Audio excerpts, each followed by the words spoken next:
좀 오래 했던가? 제가 업무 보고 후 얼마 되지는 않았지만 우리가 취임한 지 한 1년 정도가 지나고 있어서 그동안에 성과도 좀 있을 테고 또 앞으로 해야 될 일도 많이 있을 겁니다. 아까 오전에 보니까 지금 시간이 많이 부족하던데 바로 업무 보고를 시작하도록 하겠습니다. 예, 이어서 부처 업무 보고를 진행하겠습니다. 이번 업무 보고는 총 4개의 세션으로 구성됩니다. 첫 번째 세션은 교육부의 업무 보고와 토론으로 진행되며 두 번째는 국가교육위원회, 세 번째는 문화체육관광부, 네 번째는 국가유산청 순으로 진행됩니다. 먼저 최규진 교육부 장관께서 주요 업무를 보고드리겠습니다. 교육부 하반기 업무 보고를 시작하겠습니다. 교육 현장의 목소리를 담은 영상을 먼저 시청하시고 이어서 발표드리겠습니다.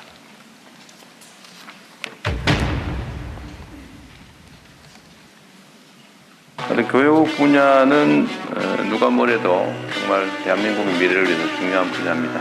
너도 서울 가게? 나도 여기가 좋지. 근데 일자리가 없잖아. 팀장님만요? 나만 내려가야지. 애들 학교 문제도 있고. 민호 때문에 힘드네. 그냥 잘 가르치고 싶은 건데. 선생님이랑 친구들과 함께 행복하게 공부하고 싶어요. 지금 세계는 AI 대전환의 한복판에 있습니다. 국가의 경쟁력이 여기에 달려 있습니다. 국민의 고민에 교육이 답할 시간. 대한민국 교육부는 오늘부로 진짜 교육을 하겠습니다.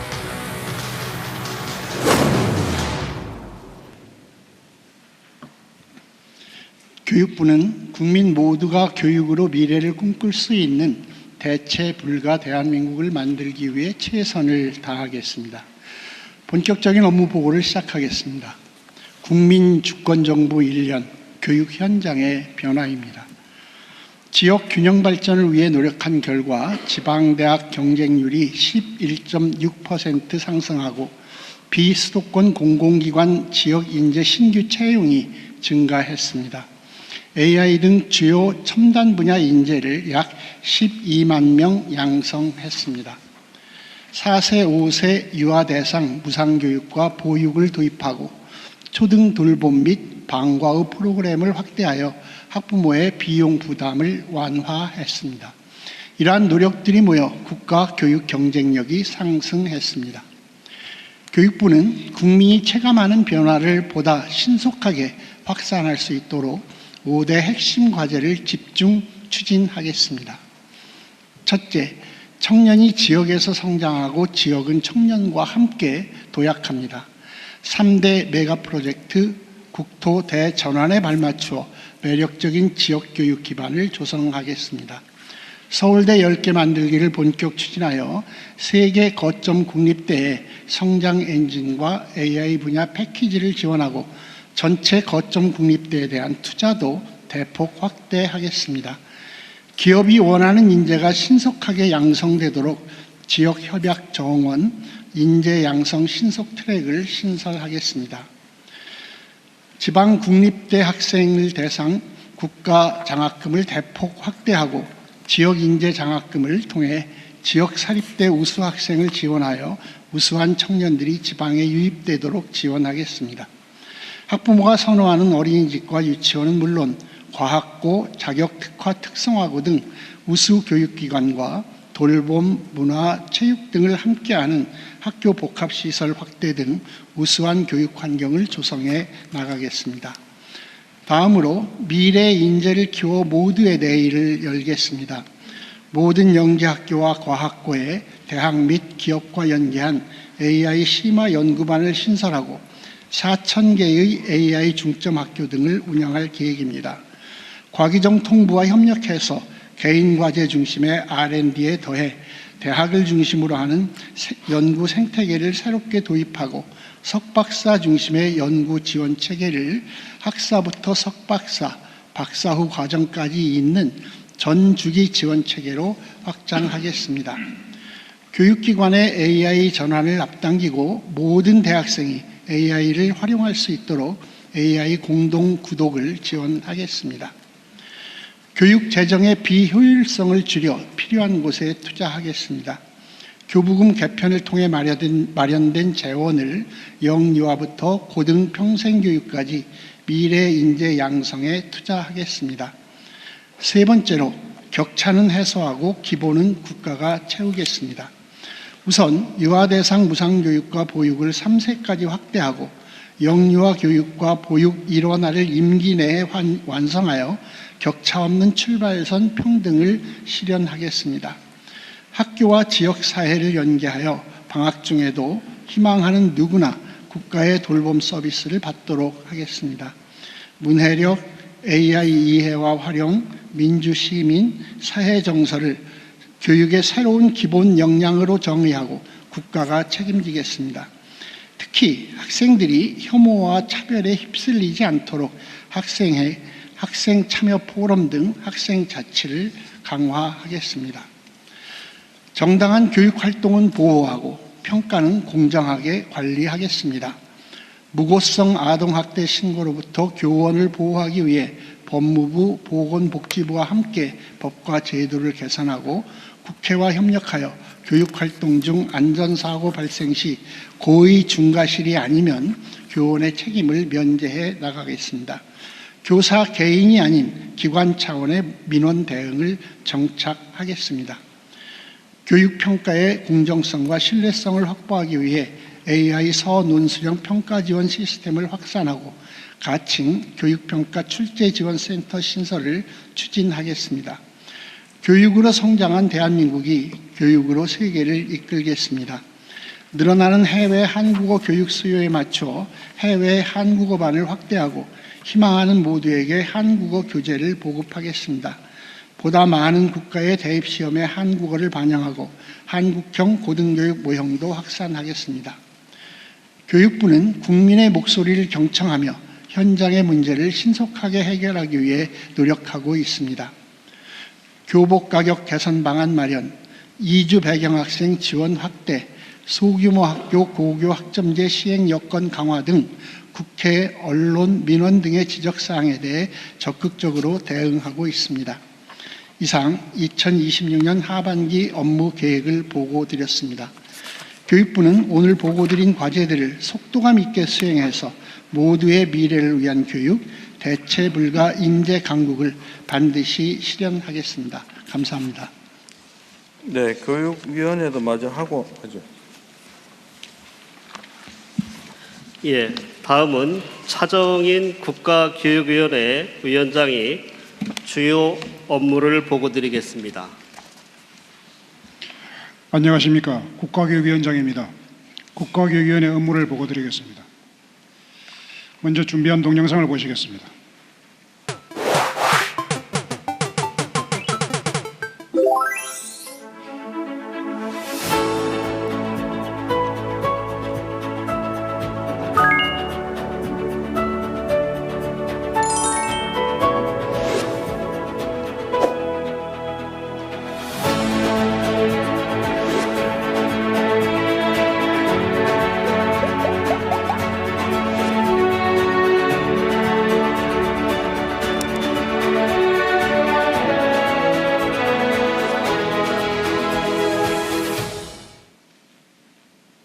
네, 먼저 업무 성과입니다. 첫째, 국가교육발전계획 수립을 위해 전문위원회와 특별위원회 등에서 치열하게 논의했습니다. 이 논의를 토대로 AI 시대의 미래교육 방향, 학교 시민교육 국가기본 원칙 등에 대해서 교원, 학생, 학부모 등 국민 의견을 모았습니다. 둘째, 고교학점제 학점 이수 기준을 개정하고 초등 1, 2학년 아이들의 신체 활동을 늘리기 위해서 건강한 생활 교과도 신설했습니다. 셋째, 위원회 운영 방식을 혁신했습니다. 회의 전 과정을 언론에 공개하고 의제에 충실한 논의를 이어가고 있습니다. 국민 500명의 국민참여위원회를 출범하여 대국민 상시 소통의장을 열었습니다.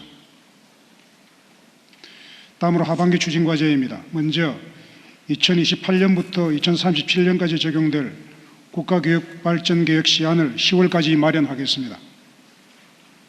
향후 10년의 교육 비전으로 대전환기 대한민국의 선택, 새로운 교육국가를 제안할 예정입니다. 새로운 교육국가는 국민 한 명 한 명의 학습권을 국가가 보장하여 배움의 활력이 국가 발전의 동력으로 이어지는 나라입니다. 특히 국가의 모든 영역에서 사회적 가치를 창출하는 사람들을 인재로 정의하고자 합니다. 발전계획의 주요 내용은 다음과 같습니다. 먼저 모든 학습자의 배움을 국가가 책임집니다. 영유아의 건강한 발달과 모든 학생의 기초 역량을 보장합니다. 대학에 대한 재정 투자 확대와 함께 교육 연구의 질 관리와 자율성 부여로 세계 선도 국가의 고등교육으로 우수 인재를 양성합니다. 교육과정과 수업과 평가를 긴밀히 연계하고 중장기 대입제도 개편도 추진하여 학교 수업 등 교육 전반을 혁신하겠습니다. 교권 침해, 악성 민원으로부터 교육활동을 보호하겠습니다. 학생들이 학교에서 혐오와 차별, 극단주의에 물들지 않도록 학교 시민교육 국가기본원칙을 수립하겠습니다. 국가교육발전계획 수립에는 온 오프라인의 다양한 방식으로 국민 의견을 반영하겠습니다. 대입제도처럼 국민 관심도가 높은 정책은 수기 공론 등을 통하여 더욱 충실하게 국민 의견을 듣겠습니다. 국가교육발전계획은 내년 3월 대통령님과 국민 앞에 보고드리겠습니다. 사회적 합의를 바탕으로 교육정책을 추진하겠습니다.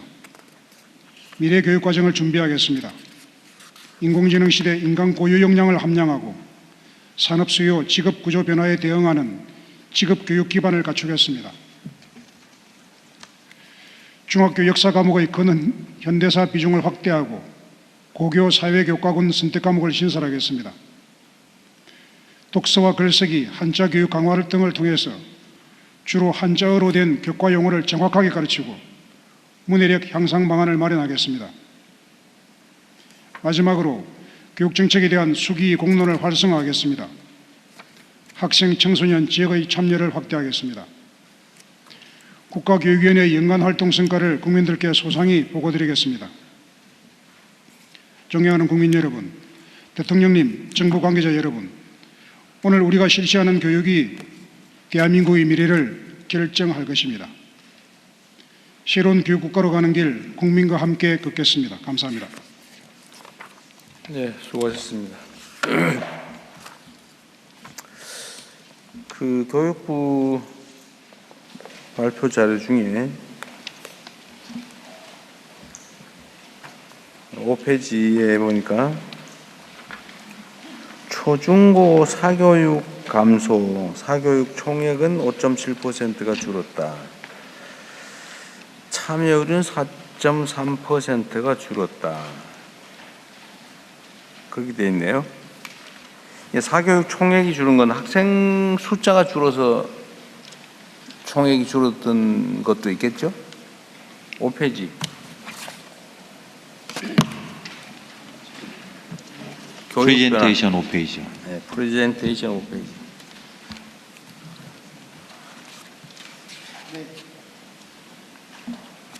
이게 총액이 5.7% 전년 대비 줄었고 사교육 참여율도 4.3%가 줄었다고 돼 있는데 네.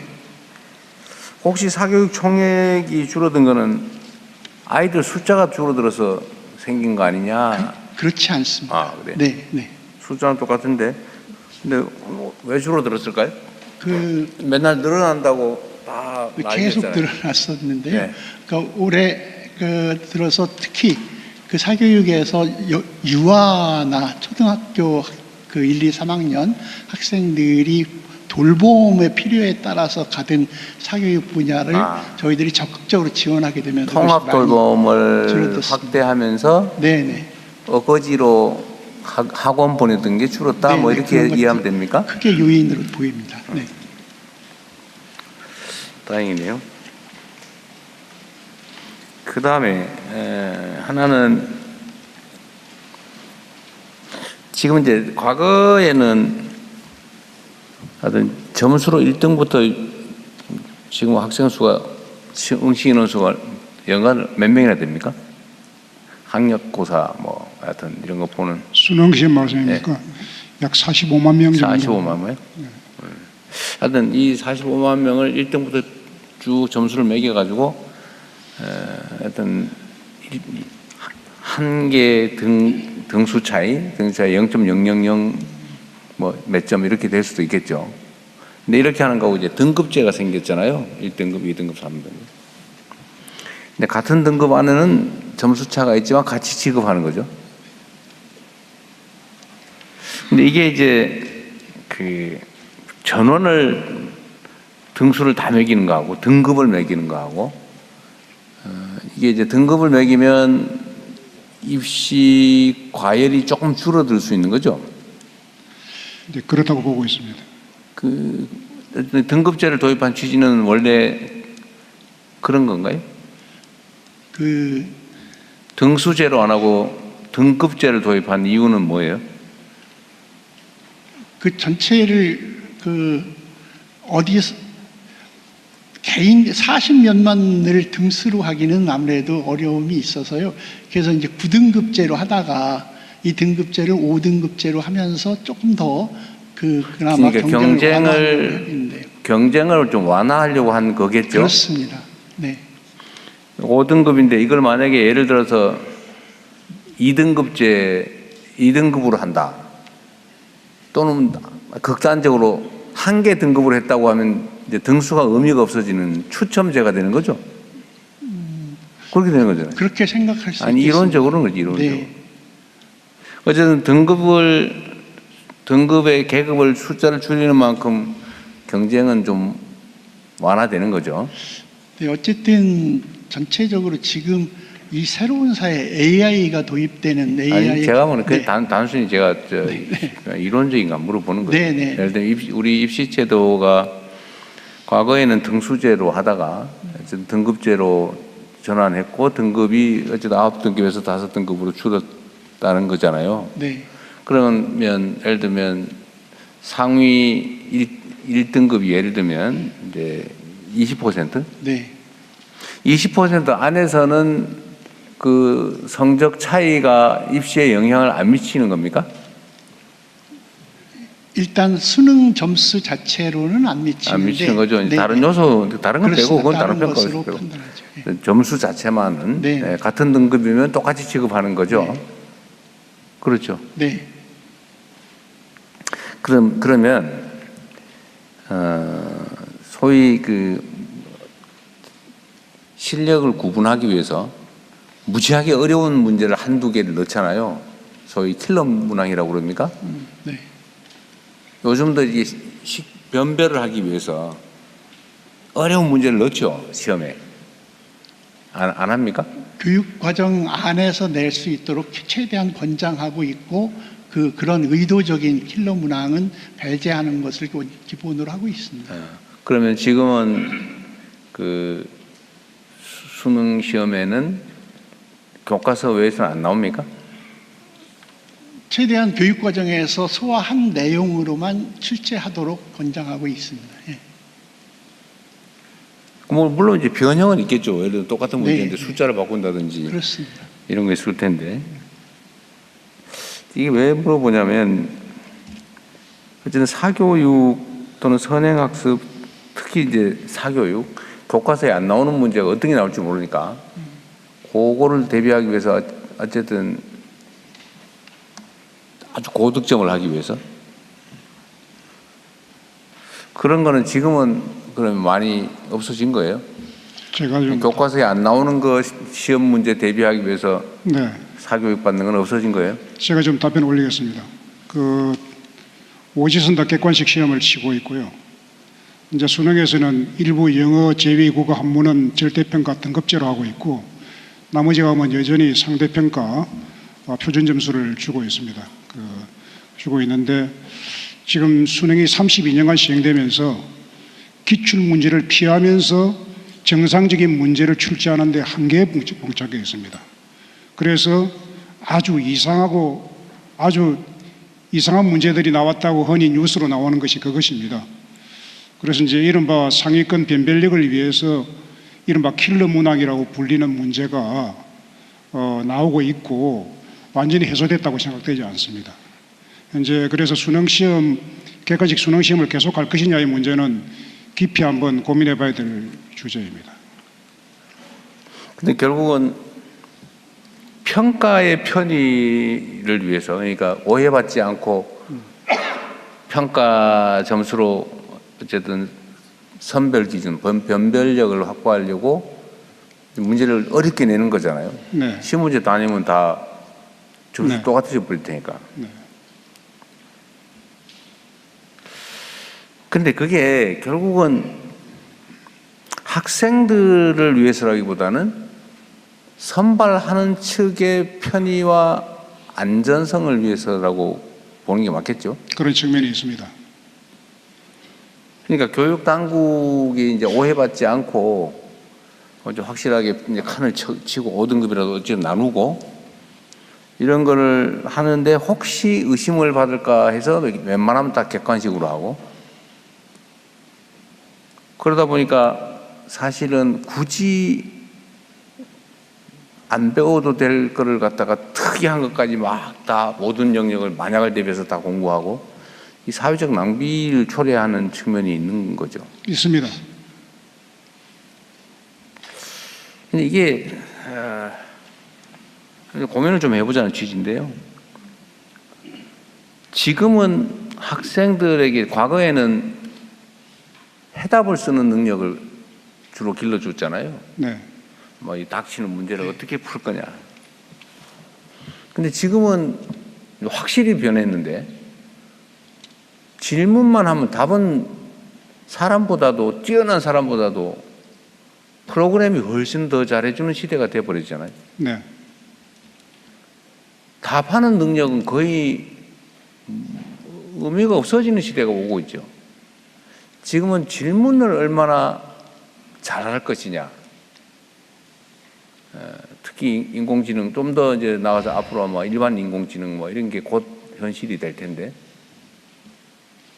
답하는 능력을 그냥 일반 능력을 기르기 위해서 답하는 능력을 테스트하고 또 그 테스트에 맞춰서 답하는 능력을 죽으라고 키우고 그것도 주관적 답도 아니고 객관식으로 제시되는 것 중에서 고르는 이거 초보 컴퓨터가 해도 쉽게 할 일이잖아요. 그죠? 네, 맞습니다. 앞으로도 계속 이렇게 할 거예요. 그래서 지금 오지선다 객관식 문제를 앞으로도 계속 AI 시대의 미래를 살아갈 아이들에게 계속 할 것인가에 대해서는 굉장히 근본적인 문제제기입니다. 이건 아이들을 사실은 망가뜨리는 거잖아요. 네, 그렇습니다. 어른들이 편하게 채점하고 분류하고 행정을 의심받지 않고 안전하게 하기 위해서 네. 아이들을 희생시키는 거잖아요. 필요 없는 걸 가르치고 아들 규격화하고 지금 규격화된 인격체들은 별로 유효성이 없잖아요. 그죠? 네. 세상은 좀 독창적이고 창의적이고 좀 개성 있고 이런 사람을 원하지 똑같이 만들어진 사람을 결코 원하지 않단 말이에요. 똑같은 거는 인공지능이 이제 다 해치울 텐데 지금도 컴퓨터가 대부분 하고 있지만 인공지능은 더 할 거 아닙니까? 그런데 이런 세상에서 규격화된 사람을 키워내는 교육을 계속하는 게 저는 교육을 하는 게 아니라 망치는 것 같거든요. 네. 너무 과격한 표현인지 모르겠는데 좀 어떠세요? 네, 지금 현재의 그 시험 체제는 고등교육에 들어가기 그 직전까지 오지선다형 객관식 문제를 무한 반복 풀이 훈련을 하고 있는 것입니다. 그래서 그것으로는 그 사고력이나 창의성을 기를 수가 없고요. 고등교육의 그 준비를 할 수도 없습니다. 그래서 이제 아이들이 고생을 해도 의미 있는 고생을 해야 되는데 그 문제 풀이를 고도한 어떤 패턴 익히기가 가장 최상위권 학생들이 잘하는 것이 문제의 패턴을 익혀서 빨리 푸는 것입니다. 그러니까 네, 그 초보 컴퓨터 되는 연습을 하고 있는 거예요. 그렇습니다. 그것은 그 학생들의 지적 능력을 그다지 확충하지도 못하고 사고력을 기르지도 못하고 창의성도 기르지도 못합니다. 이것을 지금 크게 가령 논술 서술형으로 적극적으로 도입해서 아이들이 오지선다에서는 남이 써놓은 정답을 고르는 것에 불과합니다. 그런데 이제 자기 손으로 자기가 정답을 쓰게 만들어야 됩니다. 네, 그래서 그것이 이제 논서술형 교육이고요. 수능에서부터 논서술형 그 평가 방식을 도입하면 학교도 적극적으로 공교육에서도 적극적으로 하고 해서 가장 중요한 것은 대입 제도를 좀 바꿈으로써 학교 교육을 바꿀 수가 있다. 교육 수업과 학생들의 학습 방향을 바꿀 수 있다는 것이 큰 그 전환이 되어야 된다고 생각을 하고 있습니다. 아니 그러니까 지금 이제 우리 교육위원장님 말씀도 일단 좀 진전된 것 같기는 한데 주관식으로 답을 쓰는 뭘 물어보면 거기다 답을 쓰는 그걸 지금 이제 다음 차선으로 하겠다는 건데 네. 이게 좀 무책임한 얘기인지 모르겠지만 아까도 얘기했잖아요. 누군가 물어보는 내주는 과제를 푸는 이거는 저기 이제 컴퓨터 시키면 인공지능 시키면 된다니까요.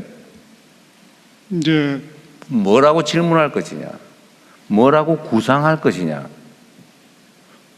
세상에 없는 새로운 생각을 어떻게 표현할 것이냐 이런 거를 배워야 되는 거 아닌가요? 네, 질문하는 능력이 AI 시대에 가장 중요한데 질문하는 능력도 사고력과 창의성이 기본입니다. 창의성과 그 사고력을 기르는 방식이 평가 방식으로서는 오지선다 객관식으로는 전혀 다르지 않습니다. 그건 그건 당연히 아니고 네, 그건 그래서 망치는 거고 논서 수령 출제를 하게 되면은 학생들이 사고력과 창의성을 기를 수 있는 그 수업 방식도 달라지고 학생들의 학습 방식도 달라지고 어릴 때부터 책을 읽게 되고 그런 방향을 유도해 나갈 수가 있습니다.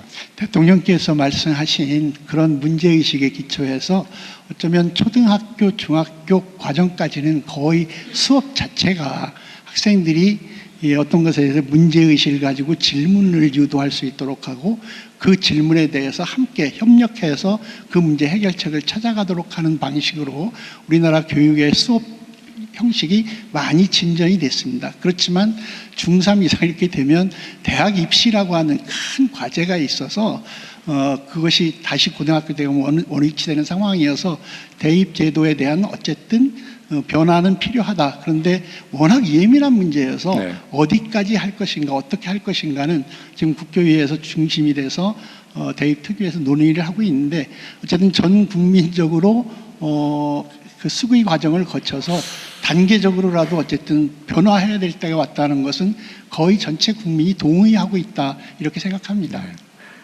그런데 어쨌든 이 입시 제도라고 하는 게 이제 모든 교육의 방향을 정하는데 사실 딱 거기 맞추잖아요. 심지어 대학 안 갈 사람들도 거기에 맞춰서 공부를 당하고 있죠, 그죠? 그렇습니다.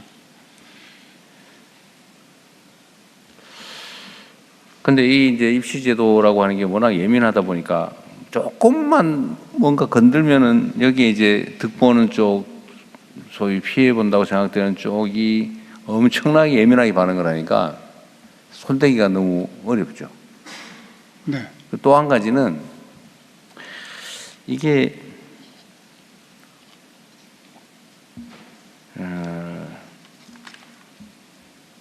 선택의 여지가 없는 게 또 문제죠. 그러니까 모두가 오로지 대학 입시라고 하는 거에 맞춰서 대학별로 안 갈 사람까지도 그냥 쫙 거기에 맞춰서 고등학교뿐만이 아니라 중학교 심지어 초등학교까지 어쩌면 그 이전에 유아교육까지 네. 이런 상태에서 지금 교육 그 입시 제도의 변화를 주려고 하면은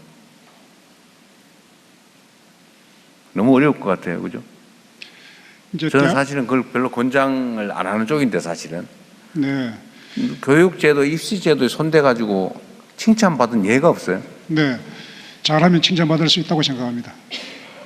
진짜요? 네. 너무 자신감 넘치는 것 같은데.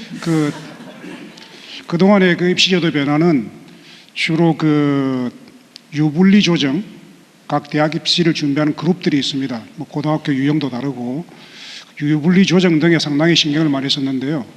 그것은 교육 내용을 변화시키는 힘이 없었습니다.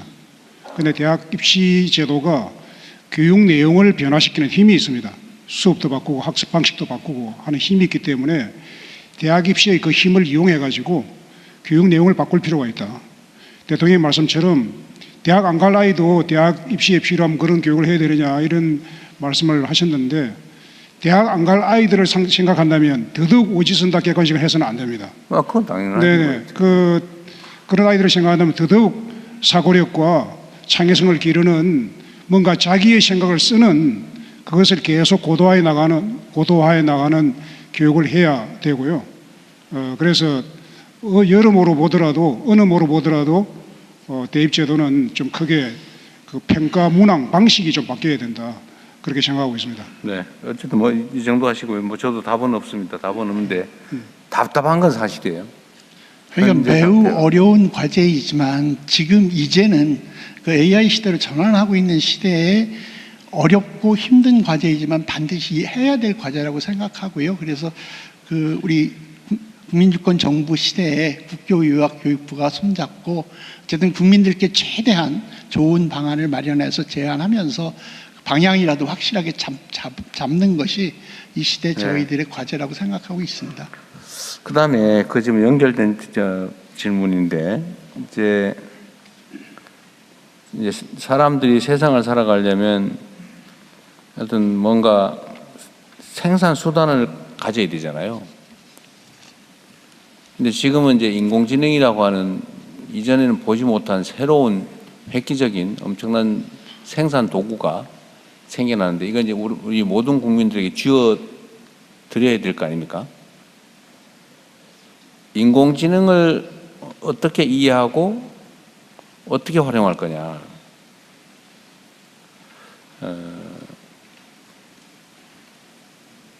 이거에 대해서 예를 들면 교육 당국은 어떻게 할 생각이에요?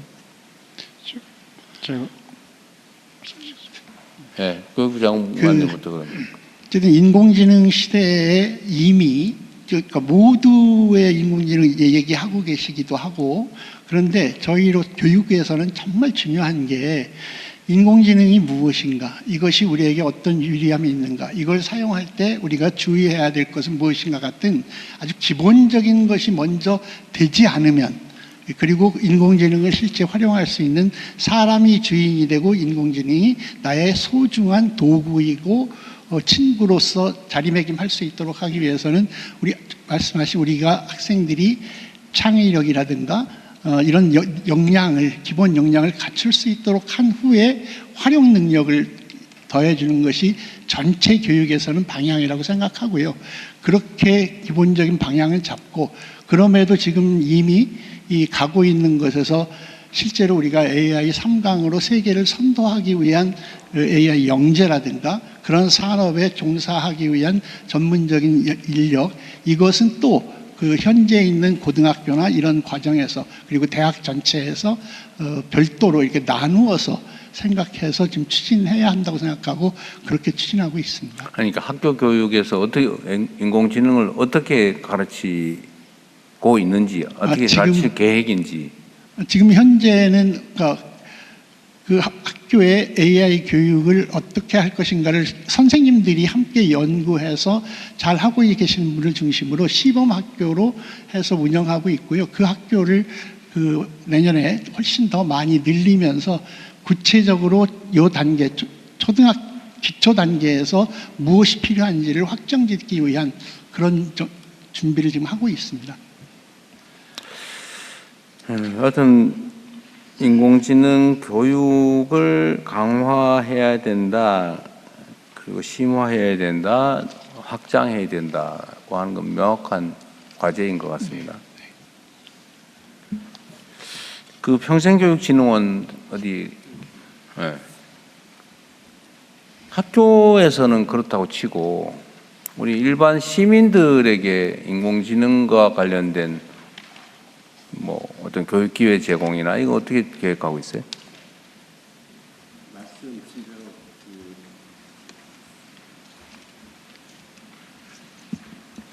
말씀하신 대로 인공지능 AI가 의식주에도 붙지 않으면 안 될 정도의 세상에 와 있습니다. 옛날에 배웠던 사람들이 지금 활용하지 못해서 여러 가지 갈등이 벌어지고 있는데요. 내년부터는 저희가 운영하고 있는 학점은행이라든가 독학사 과목에도 AI 인공지능 과목을 이제 기본 수양 과목으로 넣어서 운영할 계획으로 있습니다. 저희가 설립한 지가 2008년도부터 18년 되는데요. 지난번 말씀하셨듯이 예산이 단 한 번도 늘어난 적이 없습니다. 오히려 3년 전보다는 한 60% 정도가 줄었는데요.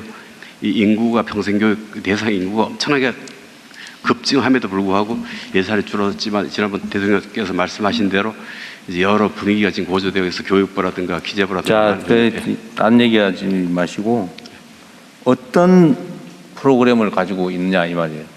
어떻게 누구를 대상으로 지금 그 저희들이 400개 우리 학점 운영 기관이 있습니다. 그쪽에다가 그 AI 기초 소양이라든가 AI 윤리라든가 아주 가장 기초적인 과목부터 내년부터 그 실시할 계획으로 있습니다. 대학 평생교육원도 활용할 계획이고요. 어쨌든 과거에 우리 기억으로는 그 컴퓨터 시대가 개막하면서 온 동네에 컴퓨터 학원이 뭐 난립하다시피 있었죠. 그래서 아이 어른 가릴 것 없이 컴퓨터 학원에 가서 배우고 또 학원도 많이 만들고, 물론 어느 순간에 또 그게 일상화되면서 다 사라지기도 했지만 아마 그게 우리 대한민국 디지털화에 크게 도움이 됐을 거예요. 그런 것처럼 AI 교육 활용 붐이라고 그럴까?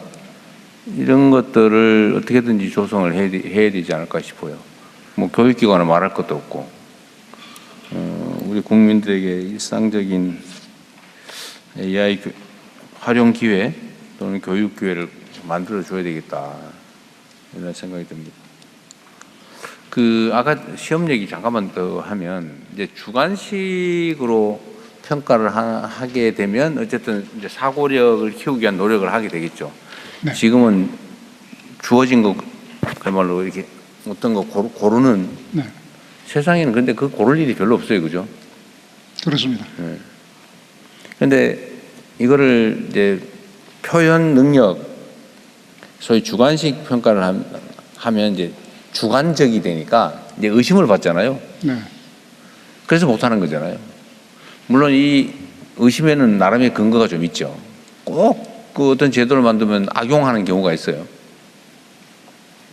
근데 지금은 사실 대학 입시 제도라고 하는 게 객관식 시험을 봐가지고 뽑는 것도 일부 있지만, 그 수시 제도라고 합니까? 정시 말고 수시. 네, 수시. 수시에서는 사실상 주관식 평가, 심지어 면접 통해서 주관적 평가도 아니고 뭐라 그래, 그 시험도 아니고 면접해가지고 뽑는 경우도 많죠.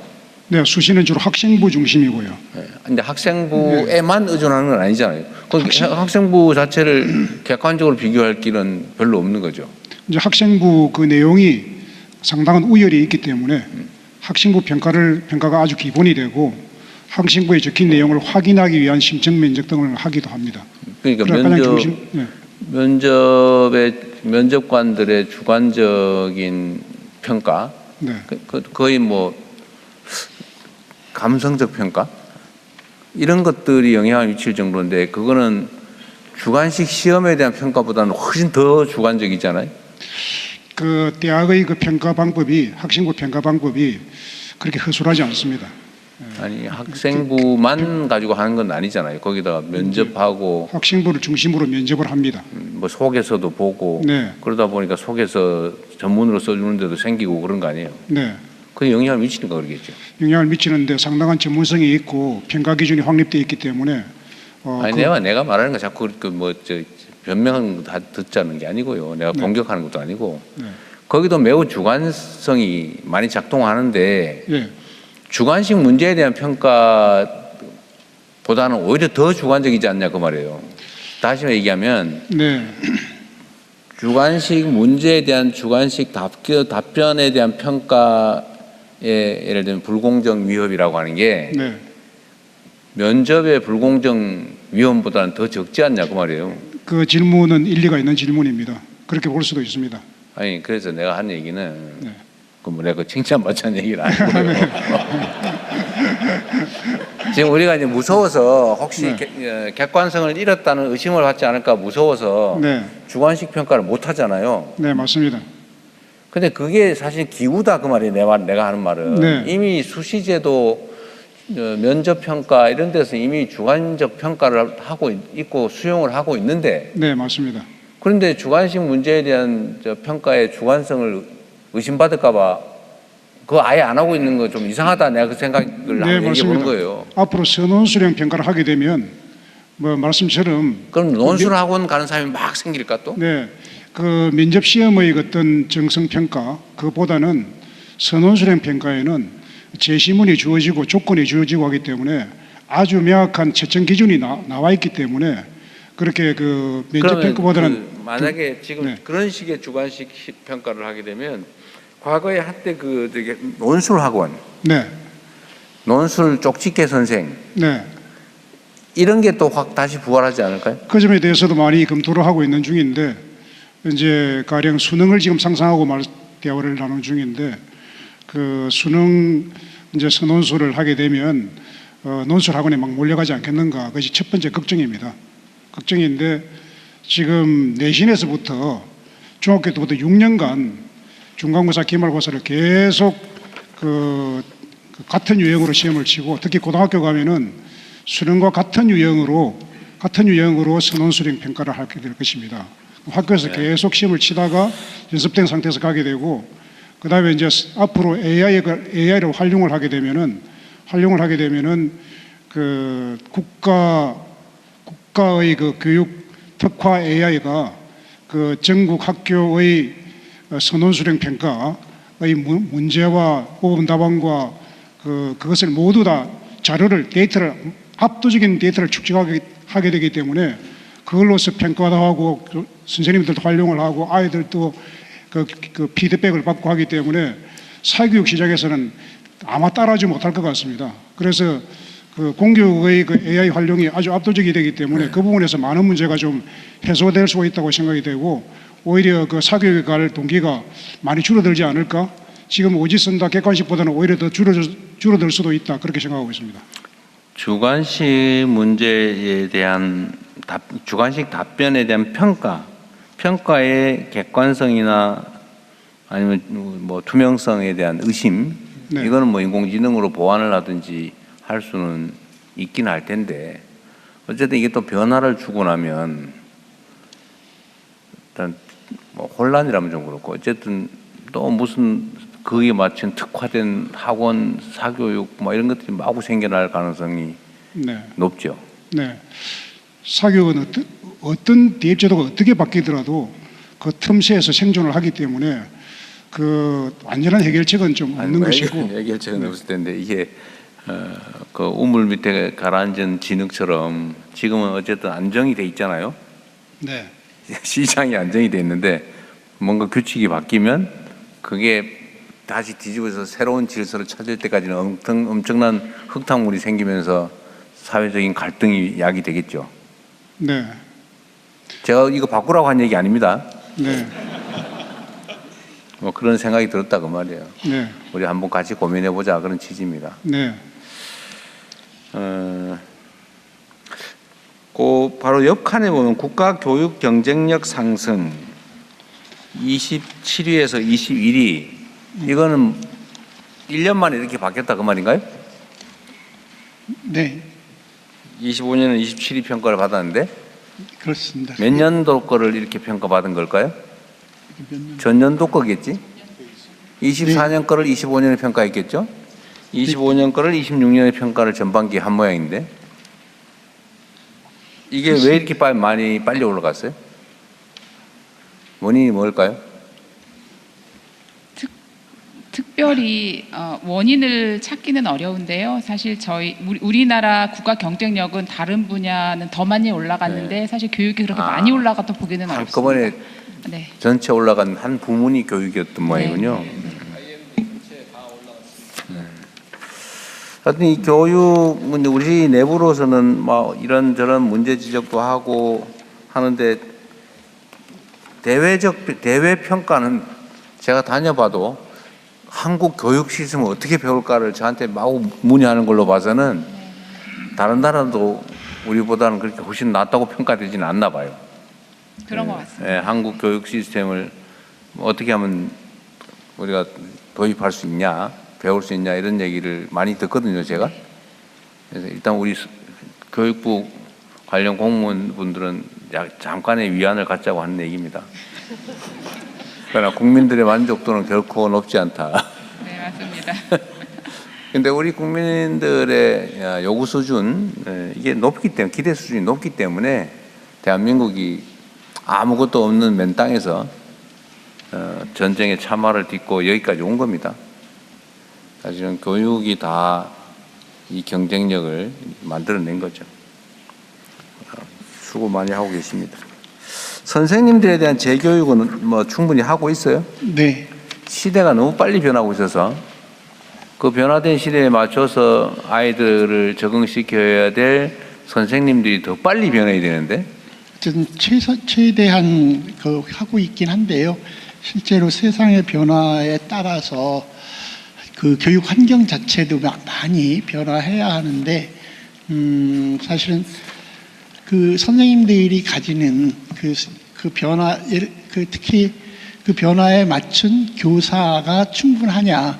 최근에도 저희들이 그 내년도 교사 충원 발표도 하고 그랬는데 현장을 따라가지 못하는, 그래서 그 변화를 함께 해나가야 될 교사가 좀 부족하다고 현장에서는 또 말하는 목소리도 매우 큽니다. 지금 우리가 대한민국이라고 하는 하나의 국가 공동체 안에 모든 제도가 균일하게 돼 있는데 그 지역 단위로 자율성을 좀 강화해 가지고요. 예를 들면 이번에 그 광주 전남 통합특별시도 생겼는데 전남 광주 통합특별시라 그러죠. 그런데 예를 들면 거기서는 좀 색다른 입시 제도를 취해서 대학들이 자율적으로 입학생을 뽑을 수 있게 그렇게 좀 해주는 건 혹시 생각해 보셨어요? 대학까지는 생각해본 바가 대학까지 아니고 지역으로. 네, 아니 그러니까 지역에서 고등학교나 대학을 준비하는 다양한 과정에 있어서 그 자율권은 최대한 주려고 하지만 대학 입시 전체에서 거긴 특화된 대학 입시는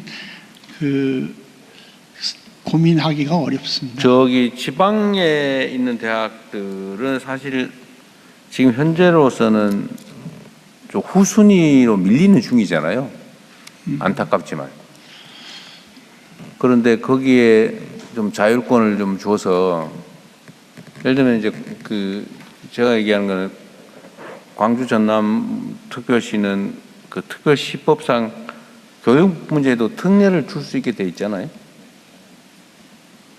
그러니까 아니 뭐 이걸 강요하자는 건 아니고 해당 지역의 주민들이 여기 그 법의 취지도 있고 하니까 교육 제도도 우리가 독자적으로 한번 특색 있게 해보겠다. 물론 뭐 광주에서 교육받은 학생이 서울 와서 다른 대학 가는 걸 막을 건 아니고 광주에 있는 대학, 광주 전남에 있는 대학들은 그쪽 지역이 원하면 한번 독자적으로 한번 정부의 통제나 기준에서 벗어나서 한번 자율적으로 한번 해봐라. 고 하면 어떨까요? 연구해봐야 될 것 같습니다. 어쨌든 저희가 지금은 적어도 그곳에서 고등학교 과정 같은 경우에 다양한 특색 있는 학교 그런 것들도 실제로 고민하고 있고 또 초중고도 그냥 단순한 학교가 아니라 초중고 통합을 포함해서 다양한 시도를 그 지역과 그다음에 그곳에서 새롭게 내려가서 새롭게 형성할 메가 프로그램에 따라서 올 그곳과 해서 다양한 프로그램을 하려고 하는데 대학교 자체의 입시를 어떻게 한다거나 하는 것까지는 따로 생각하지 않았는데 특정 분야에 대해서 그렇게 하고 하는 것을 포함해서 연구해 볼 가치가 있을 것 같습니다. 뭐 너무 깊이 고민하지 마세요. 네. 그러면은 문화체육관광부 한번 들어보겠습니다.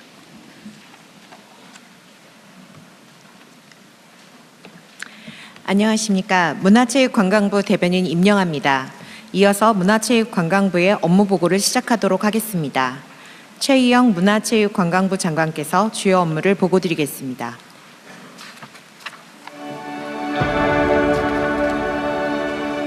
이번 보고는 대통령님께 먼저 드리지 않겠습니다. 오늘을 손꼽아 기다리신 이분께 먼저 보고드리겠습니다. 선생님은 높은 문화의 힘을 지닌 나라를 평생 꿈꾸셨습니다. 그럼 보고를 시작하겠습니다. 우리 노래가 울려 퍼질 때 지구촌은 하나가 되고 우리 이야기는 전 세계인의 삶에 깊은 감동과 진한 여운을 새깁니다. 우리의 몸짓과 선율, 그리고 글귀는 세상을 물들이고 우리 선수들은 늘 새로운 역사를 써가며 우리 유산은 시간이 흐를수록 빛을 더합니다. 세계인들은 오늘도 우리의 맛과 멋에 매료되고 우리 말과 글을 배웁니다. 날마다 사랑에 빠지는 그곳은 바로 우리 대한민국입니다. 오래전 당신의 꿈, 오늘의 대한민국이 보고드렸습니다. 대체불과 대한민국이 되고 있군요. 고맙습니다.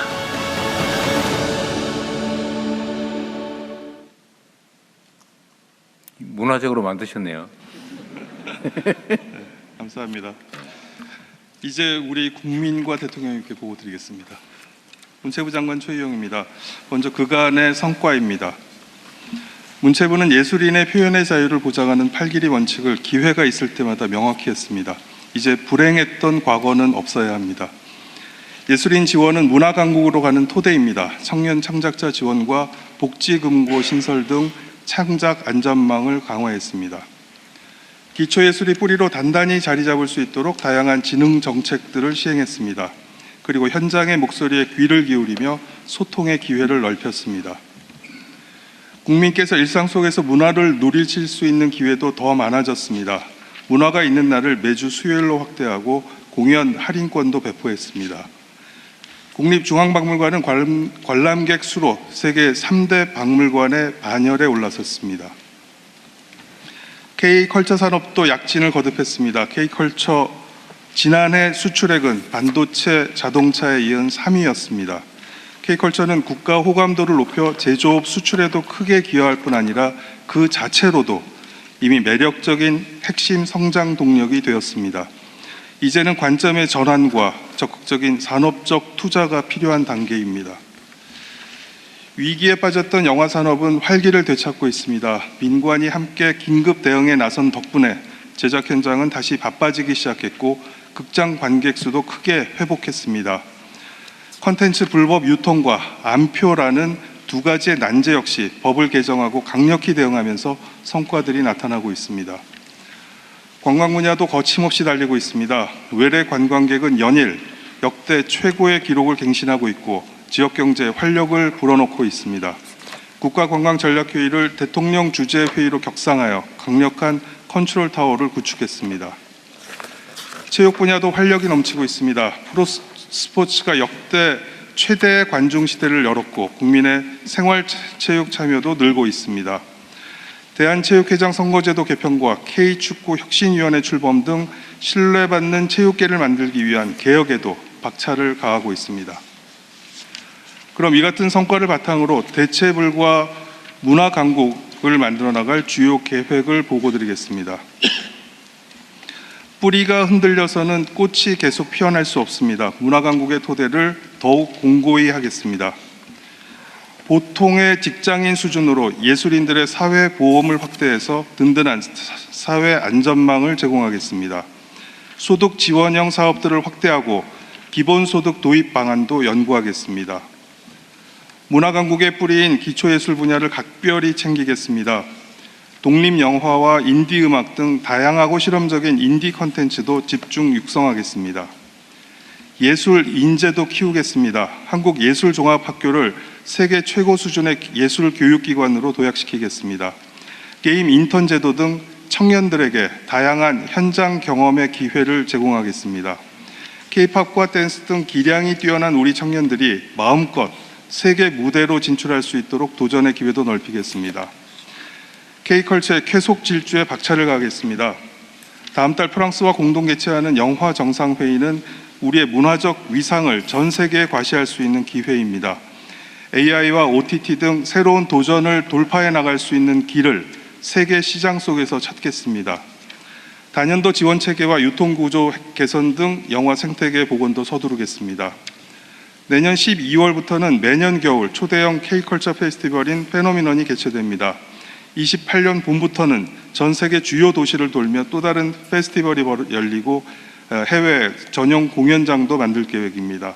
K푸드, 뷰티, 패션도 다양한 협업과 전략으로 전 세계에 빠르게 확산시켜 나가겠습니다. 게임은 대형 IP와 인디게임을 중심으로 지원하고 스토리 창작 분야에 대한 프로그램도 강화하겠습니다.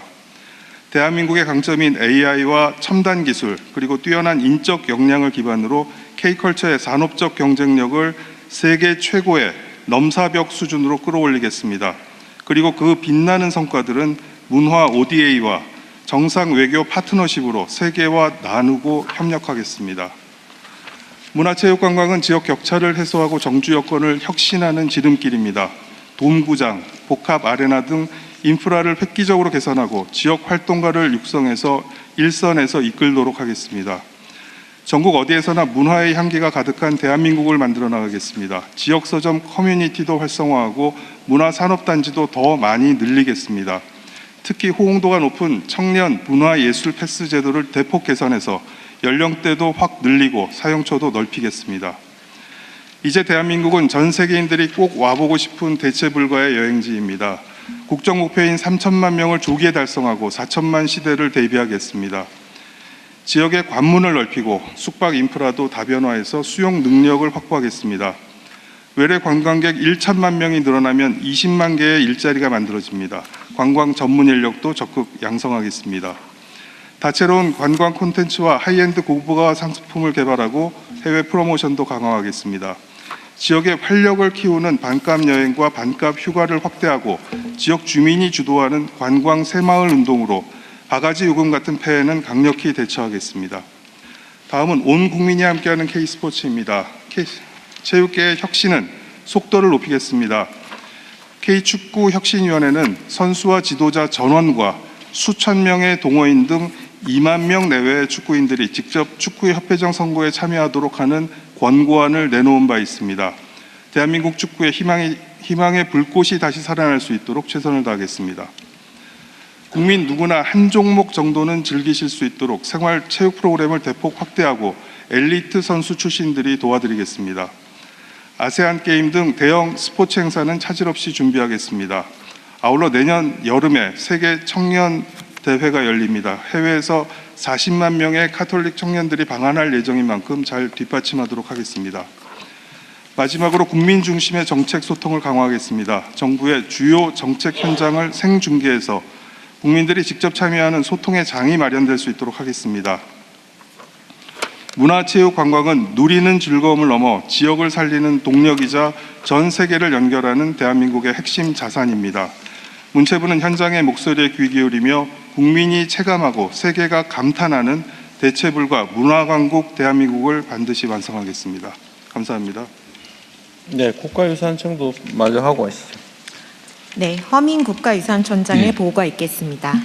네, 국가유산청에서는 한 장으로 알차게 준비했습니다. 국가유산청 하반기 중점과제를 보고드리겠습니다. 첫째, 국가유산으로 대한민국의 브랜드 가치를 더욱 높이겠습니다.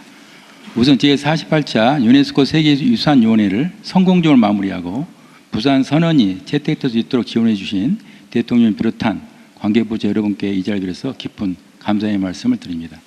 금번 한국 갯벌을 세계유산에 확장 등재한 것에 이어서 11월에는 단원고 아카이브를 세계기록유산 아트지역 목록에 등재하고 12월에는 한지 문화를 유네스코 인류 무형유산으로 등재 추진하겠습니다. 아울러 세계문화 중심지에서 우리 국가 즉 K헤리티지를 집중 홍보하기 위해서 올 2월에 뉴욕에서 실시한 행사에 이어서 오는 10월에는 파리에서 코리안 스테이지 행사를 개최하겠습니다. 더불어 세계적 수준인 우리의 유산 보존 역량을 바탕으로 세계 8개국 ODA 사업과 베트남, 몽골 등 MOU 후속 사업 추진으로 인류 공동유산을 보호하는 데 선도적인 역할을 수행하겠습니다. 또한 일본에서 환수된 안중근의사 유목을 8월 중 국민들에게 공개하고 내년부터는 국가유산 등 최초로 국외 사적지를 보훈부와 함께 보존 홍보하고 국외 소재, 우리 유산의 환수와 활용을 위해 계속 노력하겠습니다. 둘째, 365일 빈틈없는 국가유산 안전망을 구축하겠습니다. 위험 징후를 자동으로 포착하는 AI 감지 체계를 도입하는 등 첨단 기술을 국가유산 보존 관리에 적극 활용하겠습니다. 나아가 기후변화 대응 및 보존 보건 기술 R&D도 더욱 확대하겠습니다.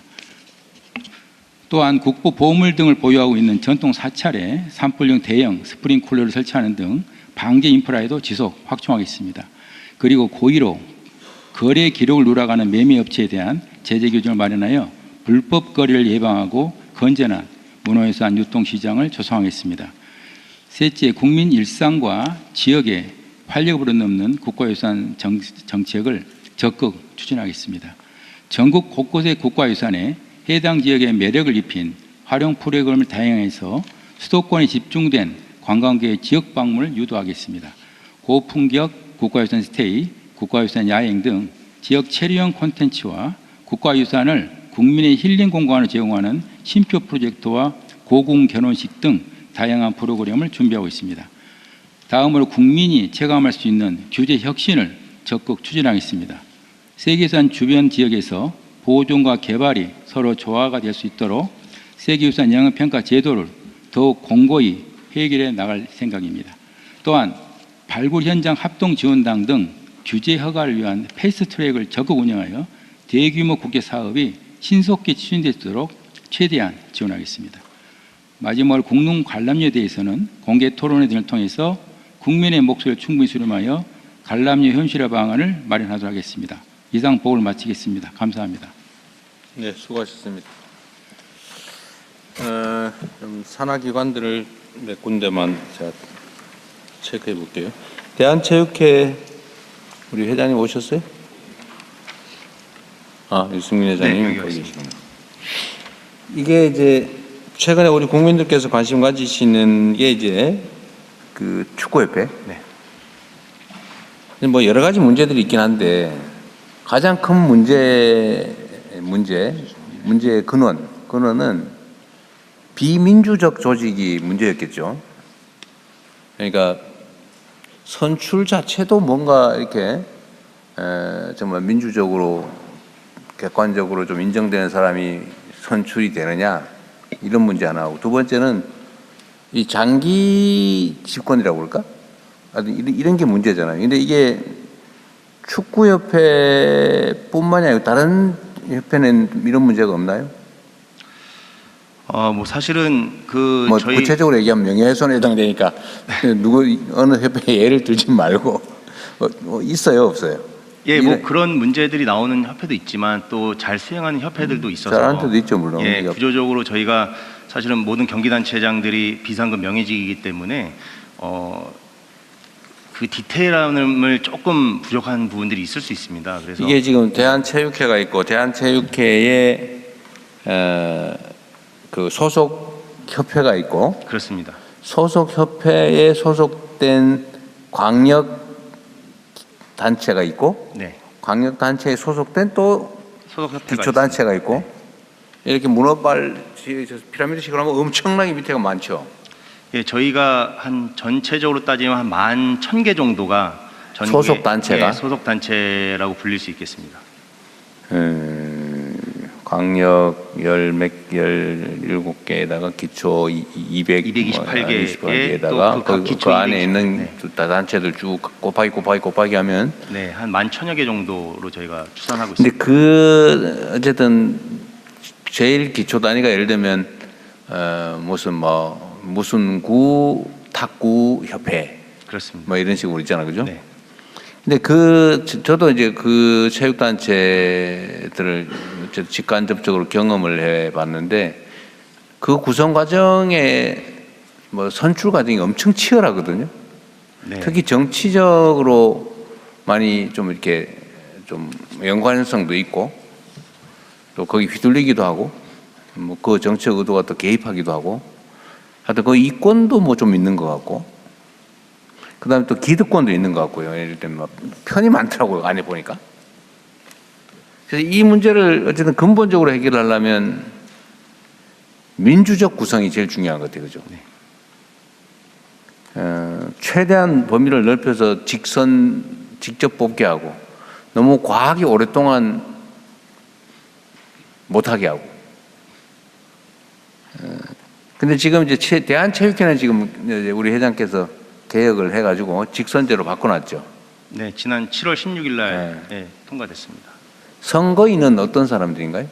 저희가 임원, 심판, 그리고 지도자, 선수, 그리고 그 경기 선수 관리자까지 해서 한 5 분류의 이제 몇 명쯤 됩니까 선거인이? 저희가 총 이번에 아직 확정된 사안은 아닌데요. 총 대충 뽑아니까 약 9만 2천여 명 정도 9만 되는데요. 명 정도. 플러스 마이너스가 될 수는 있을 것 같습니다. 일일이 쫓아다니면서 매수하거나 불가능하겠네요. 예, 기존에는 2,200명 수준이었는데요.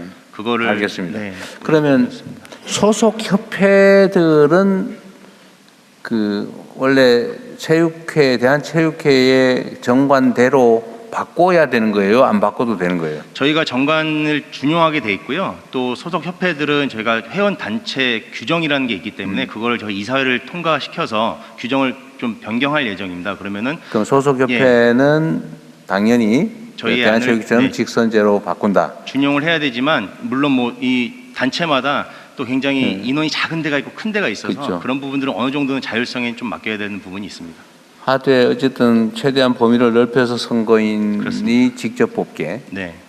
그런데 선거인도 너무 범위가 적으면 그건 하나마나 비슷하고요. 어쨌든 그거는 계속 하고 있겠네요. 그러면. 근데 제가 얼마 전에 축구협회는 직선제 한 해 만에 하고 다투고 있는 것 같더니 결국 통과는 됐습니다만 그 과정에서 대한체육회 규정을 준용해야 된다면 당연히 직선제를 해야 되는데 왜 논란이 있었죠? 왜냐하면 저희가 그 회원 종목단체 규정을 아직 변경하기 전이기 때문에 변경 전이라서 이게 대한축구협회 회장께서 지금 이미 사퇴를 하셔서 보고를 해야 되기 때문에 조금 혼선이 있습니다. 알겠습니다. 어쨌든 좀 민주적 구성, 그다음 투명한 운영, 또 회계의 공정성 뭐 이런 게 되게 중요할 것 같습니다. 네, 알겠습니다. 많은 사람들이 지켜보고 있으니까 잘해 주시기 바랍니다. 네. 영화진흥위원회 어디 오셨어요? 그 영화는 최근에 관객 수가 좀 늘어나긴 했는데 그게 그 우리가 이제 그 뭐지 영화에 우리 보조금 주는 거 티켓? 예, 쿠폰. 예. 그 쿠폰 발행은 몇백만 장 정도에 불과했던 것 같은데 450만 네, 장입니다. 그런데도 관객 수가 이렇게 많이 늘어난 거는 이유가 뭐예요? 저 관객들이 영화관을 갔다가 많이 이제 떠났었는데 이걸 계기로 해서 다시 그 영화관에 지금 많이 돌아오게 되었습니다. 그래서 결과적으로 볼 때 저희가 그 쿠폰 활성화 시안 역할을 좀 했다고 좀 뭐 그러면 하고 그냥 그것만으로는 안 됐을 거고. 그러니까 영화에 대한 전체적인 관심을 작품과 함께 동시에 좋은 작품들이 좀 생겨서 네, 그렇게 된 것 같습니다. 그 과거에 영화 관객이 피크일 때는 몇 명 정도였어요? 피크일 때가 2019년인데요. 그때 전체 관객이 2억 2천만 연간 2억 2천만이었는데 연간 그 다음 해에 코로나가 시작되면서 확 줄어들어 버렸던 거군요. 많이 줄었습니다. 지금 현재는 전반기가 5천만? 예, 전반기가 5, 6천만 정도 되는 것 같네요. 그렇게 되어서 작년 예측을 한다면 한 1억 2천만 정도라서 아직은 그 최전성기에 비하면 한참 모자라네요. 지난해의 연말에 1억이 조금 넘었습니다. 근데 이제 올해에는 이제 상반기 6월 말까지 기준으로 놓고 볼 때 지난해 상반기에 비해서 75% 한국 영화를 놓고 보면 75%가 늘었습니다. 근데 이제 외화까지 뭐 합쳐서 6천만 명인가 이쯤 되는 것 같은데 전반기. 네, 근데 저 비율로 늘어난 비율로 볼 때에 그렇게 아니 그러니까 어쨌든 해도 2억은 안 될 거 아니에요? 저 2억은 올해도 2억은 조금 기대하기 힘들고 작년에 이제 1억인데 그러니까 아니 진짜 너무 길게 얘기하지 말고 한 1억 2, 3천 되는 것 같더라고 보니까 전반기 기준으로 하면 네, 한 1억 3천 정도 될 것 같습니다. 어쨌든 많이 아직도 여전히 현장 관객은 회복이 안 된 상태다. 그런데 전 세계적으로는 어떤가요? 전 세계적으로는 유럽은 코로나 이전까지 조금 이제 회복이 됐다고 그렇게 이제 통계가 나오고 있습니다. 근데 그러니까 최전성기 코로나 이전까지 다른 나라 회복을 했는데 우리는 아직 못하고 있는 상태인 거죠. 예. 그 차이는 뭐예요? 왜 그런 거예요? 나름 분석을 해봤을 거 아닙니까? 예, 여러 가지 이제 요인이 있는 것 같은데요. 거기에 저희가 분석하기로는 그 중에 대표적인 것 중에 하나가 유럽이라든가 이제 일본이라든가 조금 독립 영화 내지는 소규모 영화들이 조금 탄탄하게 지역 자국의 영화들이 뒷받침이 많이 되고 있는 나라는 회복이 비교적 빠른 걸로 보였습니다. 근데 이제 우리나라도 지금은 우리나라는 잔뿌리가 좀 부족하다. 예, 큰 작품 중심으로 예. 이렇게 좀 되어 왔는데. 그러면 영화에 대한 정부의 예를 들면 영화 제작이든 영화 업계에 대한 정부의 재정 지원 규모는 지금 물론 뭐 바로 직전보다는 늘어났을 텐데 그 말고 그 최전성기 가장 많이 지원할 때 이럴 때 비하면 좀 어떻습니까? 지금 올해 예산 또 내년에 예측되는 예산 규모가?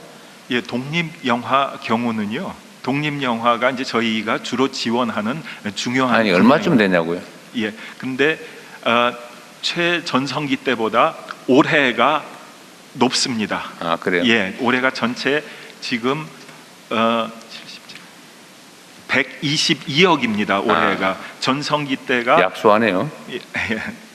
근데 역대 지금까지 저 제작 지원에 대해서는 제일 높습니다. 내년에는 얼마 정도 할 계획이세요, 그 혹시 장관님? 아직 재무당국이랑 협의가 덜 끝났어요. 근데 계획은? 지금 많이 키우려고 지금 애를 쓰고 있습니다. 크게 키우려고 합니다. 네, 2배 정도? 아닙니다. 훨씬 더 키우려고. 네, 2배 훨씬 더 한다고 합니다. 정부 그럴 계획이라고 합니다. 지원금이 지금 필요한 이유는 민간에서 투자가 덜 들어오고 있기 때문에요. 예전에 한창 때는 민간에서 들어오기 때문에 정부가 좀 적어도 됐었는데. 하여튼 이 문화예술 분야, 이 분야에 대한 지원은 대폭 확충을 해야 되는 게 맞습니다. 우리가 전 세계적으로 각광받는 문화 국가가 돼가고 있는데 사실 문화 분야에 대한 정부 투자는 매우 취약하죠. 이 취약한 척박한 땅에서 어떻게 그 세계를 제패하는 문화적 성취가 가능했는지는 참 의문이긴 해요. 우리 김구 선생이 보면 놀랄 노짜일 거예요. 정부가 그렇게 많이 도와준 것도 없는데 어떻게 이래 됐을까? 그랬을 것 같은데 앞으로는 어쨌든 문화예술 분야에 대한 지원을 매우 많이 확충해야 될 것 같습니다. 그건 저번에 한번 우리 얘기했던 거고요. 하여튼 앞으로 우리가 인공지능 시대에 생산력이 좀 강화되면은 이제 문화에 대한 욕구가 매우 많아지겠죠. 높아질 텐데 문화도 하나의 산업으로 매우 중요하게 아마 자리 잡게 될 거고 지금 그게 뭐 K-팝 이런 걸로 나타나고 있긴 하지만요. 그것만으로 많이 부족할 테고 문화예술 분야에 대한 좀 이게 섬세한 지원이 필요할 것 같아요. 문화예술의 특성이 그렇잖아요. 너무 다양하고 너무 독자적이고 하여튼 어딘가에 숨어 있는데 잘 모르는데 중요한. 아마 장관님도 그 혹시 각 분야의 또 문화계, 예술계 사람들 많이 만나봤겠죠? 네, 저도 이거 하면서 집계해봤더니 간담회를 300회를 했더라고요. 지난 1년. 많이 하시네요. 네, 정말 많이 만났는데. 그래도 많이 빠져있죠. 네, 그렇죠. 그래서 결국은 문화는 다양성이 중요하기 때문에요.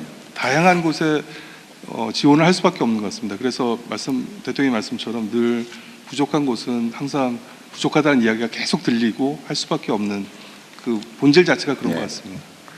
일종의 우리가 이제 청년 정책으로 고민도 많이 하는데 청년 정책을 청년들에게 좋은 일자리를 만들어 주던 시대가 지금 저물고 있고 뭔가 창의적인 창업의 시대를 열어야 되는데 그 중에 저는 하나가 이 문화예술 분야도 매우 잠재력이 있어 보이거든요. 또 문화 예술을 가지고 관광 컨텐츠도 만들고 관광도 지역 특화된 컨텐츠도 만들기 때문에 다 연결이 되어 있습니다. 그러니까요. 어쨌든 이게 손이 매우 많이 가는 영역의 일이라서 혼자 하시기는 어려울 거고 우리 차관님들이든 실국장, 과장 여러분들이 잘해 주셔야 됩니다. 사실은 장관이든 대통령이든 접촉 면이 한계가 있잖아요. 네. 다른 부분들은 이게 예를 들어 국방부처럼 쫙 하면은 이 통제가 쫙 되는데 일사불란하게 이 문화예술 분야는 직접 접촉하지 않으면 간접 전달이 안 돼요. 그런 특성들이 있더라고요. 문화예술의 특성이죠. 분야는 그렇지만 저희 문체부 조직은 원팀으로 똘똘 뭉쳐서 아니 그러니까 자기들은 뭉쳐 있는데 공급 조직은 뭉쳐 있는데 수요 조직은 전혀 뭉쳐 있지 않다 이 말이에요. 네네. 그래서 더 조직적으로 저희도 다합된 힘이 필요하고요. 체계적으로 잘 그래서 일을 처리하고 있습니다. 저는 한 가지 의견 드리고 싶은 게 좀 있습니다. 이 문화라고 하는 것이 중앙부처 중심의 움직임에서는 사실 찾기 어려운 것들이 굉장히 많고 지역에 내려가 보면 굉장히 작은 아주 작은 기업들이 움직이고 있고 그게 지금 굿즈의 그 뮤지엄에 우리 중앙박물관에 온 1인 창업자, 그러니까 창작자들의 상품들이 엄청 인기를 끌고 있는 거잖아요. 그러니까 미나박물관 같은 거 운영했던 어떤 분이 만든 호랑이가 기반이 돼서 우리의 지금 상품을 만들 수도 있고 그래서 오히려 지역 기반의 지원 사업들 형태라든지 좀 지역에서 자발적으로 자율적으로 할 수 있는 구조가 훨씬 더 문화적 예술 지원 사업인 것 같은데 너무 아까 사실 대통령 말씀하실 때 교육 관련된 부분도 제가 섣불리 교육을 말씀드리긴 좀 어려운 부분이 있으나 너무 중앙집권적 일관된 형태의 대학 정책 그리고 문화 정책들이 오히려 이 자율적 부분들이 좀 낮아지고 있는 것이 아닌가. 그러니까 뭐 해외를 나가보면 우리가 관광을 많이 가는 그 유럽에 가보면 굉장히 작은 도시들 가서 좋아하면서 다시 또 우리 정책 지원은 너무 이렇게 중앙 방식의 구조들 속에 있어서 그런 자율적으로 움직이는 것들이 좀 많이 개발돼야 되지 않나라는 생각이 듭니다. 네, 그래서 저희도 지역 관련된 정책들은 국가가 기획을 하고 지원도 하지만 사실은 이제 지방자치단체에 매칭을 해서 움직이게 되어 있습니다. 왜 그러냐면 그렇지 않으면 지자체에서는 또 문화나 이런 것들의 우선순위가 떨어져서요. 지자체 예산 자체가 별로 좋지 않으니까 늘 이렇게 도외시되거나 혹은 누락되는 경우가 많습니다. 그래서 정부에서 조금은 더 관심을 가지고 밀어주면 지역에서도 함께 이제 붙어서 같이 일을 할 수 있거든요. 그래서 그런 측면에서 국비의 문화 예산은 더욱 중요한 것 같습니다. 그러니까 아까 제가 농담처럼 얘기했지만 이제 문화부, 체육부도 체육 관련도 비슷한데 여러분들은 어쨌든 열심히 할 거예요. 내가 당연히. 그런데 자가 수요의 정책 수요자들이 너무 세분돼서 너무 다양한 곳에 보이지 않는 곳에 많이 위치해 있단 말이에요. 우리가 아무리 신경을 써도 왜 나한테 관심을 가져주지 않지? 이런 사람들이 문화예술 쪽에 많거든요. 너무 다양해서 그래요. 너무 다양하고 또 많고. 제가 문화예술계와 간담회 같은 거 한번 해볼래도 대체 누구를 만나야 될지 알 수가 없어요. 여기를 만나면 나는 왜 뺐어? 그러고 들고 다 만나야 되는데 다 만나면 이게 1년 365일 해도 부족합니다. 되게 어려운 영역입니다. 대통령 국가유산청에서 한 말씀 올리겠습니다.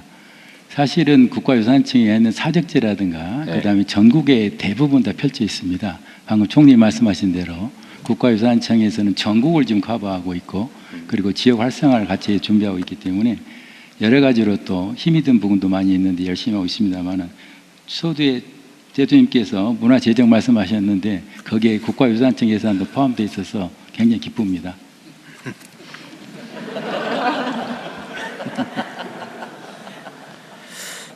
출판문화산업진흥원? 어디 계세요? 네, 대통령님 이쪽입니다. 이쪽입니다. 아, 예. 진흥원장 김승수입니다. 그 요새 출판 산업은 좀 어떻습니까? 지금 현재 출판사 등록은 매우 좀 어렵다고 하는 것 같은데 좀 어떤가? 네, 평균 영업이익률이 1.7%에 달해서 매우 어렵습니다. 그 이유는 사람들이 책을 안 읽어서인가요? 예, 근본적으로 지금 책을 읽지 않고요.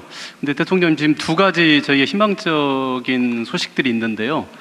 첫 번째는 출판사의 국내 매출이 99.7%입니다. 0.3%가 해외 매출입니다. 그런데 현재 한강 작가 이후에 해외에서 우리 작가와 책들에 대한 선호가 굉장히 높은데 해외 시장이 저에게 크게 지금 열려 있는 게 하나가 좋은 기회가 있고요. 두 번째는 이제 종이책 1차 저작물로는 매우 힘든 상황입니다. 그래서 IP 산업으로 전환하는 이 두 가지 기회가 우리에게 주어졌다고 생각을 합니다. 그거와 관련해서 그 번역 무슨 사업 있죠? 네, 지금 문학번역원이 있고요. 또 진흥원에서 함께 번역하는 사업이 있습니다. 번역 사업 예산은 좀 있어요? 아니, 현재는 뭐 많지 않은 상황이고요. 출판사들이 지금 제일 원하는 건 해외로 가는데 평소 때 샘플 번역을 가지고 있고 그리고 또 포트폴리오를 가지고 있어야만 상시로 해외 출판사를 접촉할 수 있는데 그게 안 돼 있기 때문에 지금 진흥원에서 계속 상시적으로 저희가 지금 그 번역하고 포트폴리오 준비를 해 드리고 있습니다. 번역을 해야 해외에 진출할 거 아니에요? 맞습니다. 그래서 왜냐하면 이제 출판 그 문학번역원에서는 문학 분야만 전체를 번역해서 해외로 나가는 걸 하고 있고요. 우리 진흥원에서는 웹소설이라든지 그림책이라든지 그다음 인문서라든지 문학이라든지 거의 전 분야에 걸쳐서 현재 샘플 번역을 하고 포트폴리오를 만들어서. 근데 지금 번역 서비스를 제공할 때 무슨 번역원인가 뭔가 있던데 옛날에는 이제 전문 번역사를 고용을 해가지고 그 사람이 책 골라가지고 번역하는 거잖아요. 번역해서 뭐 해외 제공하든지 할 텐데 요즘에는 번역사를 고용해서 합니까? 아니면 다른 방법을 합니까? 지금 번역원에서 전문 번역사들에게 의뢰를 하고요. 또 이제 저희 진흥원 같은 경우는 이제 그 출판사 번역을 할 때 본인들이 원하는 번역사들이 없으면 검증된 번역사가 중요하기 때문에 진흥원에서 검증된 번역사의 풀을 가지고 있어서 저희가 진행을 하고 있습니다. 요즘에는 다 플랫폼 형태가 유행인데 그 번역하는 사람을 고용해서 쓰는 것도 전통적으로 하는 일 뭐 포기할 일은 아니지만 그 시장에서 일종의 공모 방식으로 모집을 해보는 것도 나쁘지는 않을 것 같은데 싸고 좀 다양성도 보장하고 이해하시겠어요? 무슨 말인지? 예를 들면 제야의 고수들을 활용하자. 일종의 클라우드 방식 비슷하게. 그게 싸게 많이 할 수 있는 길이지 않을까. 그다음에 그 선택도 사실 권력이잖아요. 어떤 작품을 번역할 거냐. 그 점에 대한 자율성도 시장에 부여할 수도 있을 것 같고. 그건 한번 검토해 봐 주시면 좋겠습니다. 그렇게 하겠습니다. 해외에 국내 작품들 진출은 매우 중요할 것 같아요. 우리 대한민국에 대한 관심과 기대가 정말로 높아지고 있거든요. 와서 이제 그게 이제 관광으로 나타나기도 하지만 문학 작품들에 대한 수요로 이어질 수도 있죠. 또는 한국 상품에 대한 수요로 이어져서 수출이 잘 되는 것도 있거든요. 이 최근에 중남미 쪽에 화장품은 200~300%가 폭증을 하는가 보더라고요. 수출이. 근데 문화에 대한 수요도 상당히 높아질 수가 있고 사실 그건 일부러라도 해야 되는 거잖아요. 대통령 하나만 좀 더 말씀을 드리겠습니다. 이미 저희 출판 수준은 세계적 수준에 와 있는데요. 출판사들이 가장 어려워하는 거는 일단 접점을 못 찾는 겁니다. 해외 출판사들에 대해서. 그래서 저희가 K북 그 저작권 마켓이라고 그래서 최근에 해외에 유수의 100개 출판사를 초대를 해서 우리 100개 출판사하고 수출 상담을 해서 상당한 성과를 거뒀고요. 그리고 또 이런 우리 대한민국에서 하는 방식을 가지고 해외를 나갑니다. 저희가 미국과 그다음에 이탈리아라든지 태국 방콕 등에서 해외 나가서 하는 것도 있고요. 또 해외에 유수 도서전이 있습니다. 프랑크푸르트 도서전, 런던 볼로냐, 상하이 이 도서전을 제가 전략 도서전으로 제가 그 선정을 해서 우리 작가들과 책을 그 도서전에서 수출 상담을 할 수 있도록 그런 기회를 현재 만들고 있습니다. 잘하셨습니다. 관광공사 우리 사장님 어디 계신가요? 네, 여기 있습니다. 관광공사는 직원이 얼마나 돼요? 직원은 현재 768명 되어 있습니다. 해외 지사 비슷한 것도 있죠. 네, 해외 지사가 총 30개 있습니다. 해외 지사에서 뭐 합니까? 해외 지사에서 외래 관광객 모객하고 그다음에 현지 이제 마케팅을 하고 있고요. 그 현지 관광 생태계하고 이제 연결이 돼서 그 한국 관광에 대한 관심 같은 것들을 끊임없이 제고하는 노력들을 하고 있습니다. 모객을 해요? 네, 모객도 합니다. 그 관광 회사가 하는 거 아니에요? 예. 근데 이제 우리 그 관광업계 생태계가 굉장히 좀 복잡한 게 앵커가 되는 굉장히 큰 기업들이 있지 않고 이제 그러다 보니까 그 관광공사가 직접적으로 나서서 해야 될 분야들이 관광공사가 모객을 하는 건 좀 이해가 안 되는데. 예, 마이스 같은 거를 예를 들면요. 큰 이제 그 기업 인센티브 투어 이런 것들은 그걸 왜 그러니까 그럼 만약 그런 걸 한다면 그 왜 해외 지사에 가서 해외에서 상주하면서 합니까? 그건 일시적인 일인데. 국내 직원이 나가서 하는 건데 모르겠는데 해외 지사가 왜 무슨 이벤트 사업에? 그 현지에 있는 기업들하고 연결이 돼야 되기 때문에요. 그 인센티브 투어를 유치를 하려면 그래서 그 시장하고 딱 붙어 있어야 됩니다.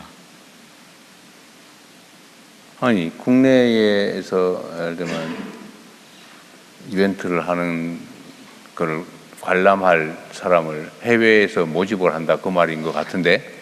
그게 아니고요, 대통령님. 네. 그 기업들이 한국에 이제 직원들을 보내가지고 인센티브 투어를 한다든지 네. 아니면 한국에 보내서 기업 회의를 개최하는 경우가 있습니다. 네. 이제 그런 경우가 단위가 몇천 명 단위, 크게는 이제 10,000명 단위 이상이 되는 아주 큰 그런 걸 유치를 한다. 네, 그렇습니다. 그게 이제 대표적인 거라고 볼 수 있습니다. 그 어느 나라가 그런 거 많이 해요? 중국은 꽤 하는 것 같긴 하던데. 네, 기본적으로 중국, 일본도 굉장히 많고요. 그 다음에 이제 그 시장이 굉장히 큰 데가 미국이 되겠습니다. 미국에서도 우리나라 인센티브 투어를 봐요? 네, 그 학회를 비롯한 여러 가지 행사들이 있습니다. 그래서 각 국가에 나가 있는 지사들이 그런 일들을 한다. 네, 그렇습니다. 우리 장관님이 그 관광공사의 해외 지사의 업무 성과, 네, 구체적 업무 성과 한번 체크해 봐 주세요. 네, 그렇게 하겠습니다. 네. 30군데나 있다고요? 네, 30군데 있습니다. 30개국에 나가 있는 거예요? 네, 그렇지는 않고요. 한 나라에 또 여러 개도 있어요? 중국 같은 경우가 7개 지사가 있고요. 일본에 3개 지사가 있습니다. 근데 그 이벤트 투어는 그 관광 회사들이 하는 거 아닌가 원래? 그 왜 국가기관이 하지 그걸?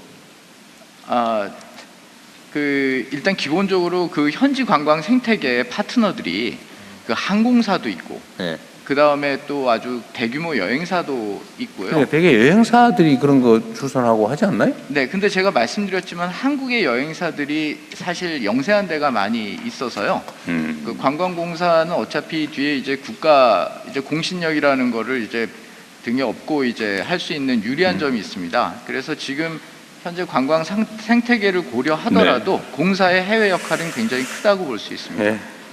뭐 중요한 일이죠. 근데 우리나라 기관들의 해외 지사가 너무 많은 것 같아서 하는 소리예요. 진짜 꼭 필요한 건지 한번 체크를 한번 해보시죠. 자, 그 외에도 뭐 각 그 산하 기관들 또 관련 기관들이 역할을 잘 해주셔야 됩니다. 말씀드린 것처럼 특히 문화예술 분야는 접점이 너무 많아가지고 지금 문화부 직원들이 커버하기가 어려워서 이런 거 많이 만들어 놓은 거 아니겠어요? 네, 맞습니다. 그래서 산하기관과 같이 저희가 협력해서 일을 하고 있습니다. 벌써 시간이 이렇게 됐네. 우리 국민 참여단들 의견 한번 들어볼까요?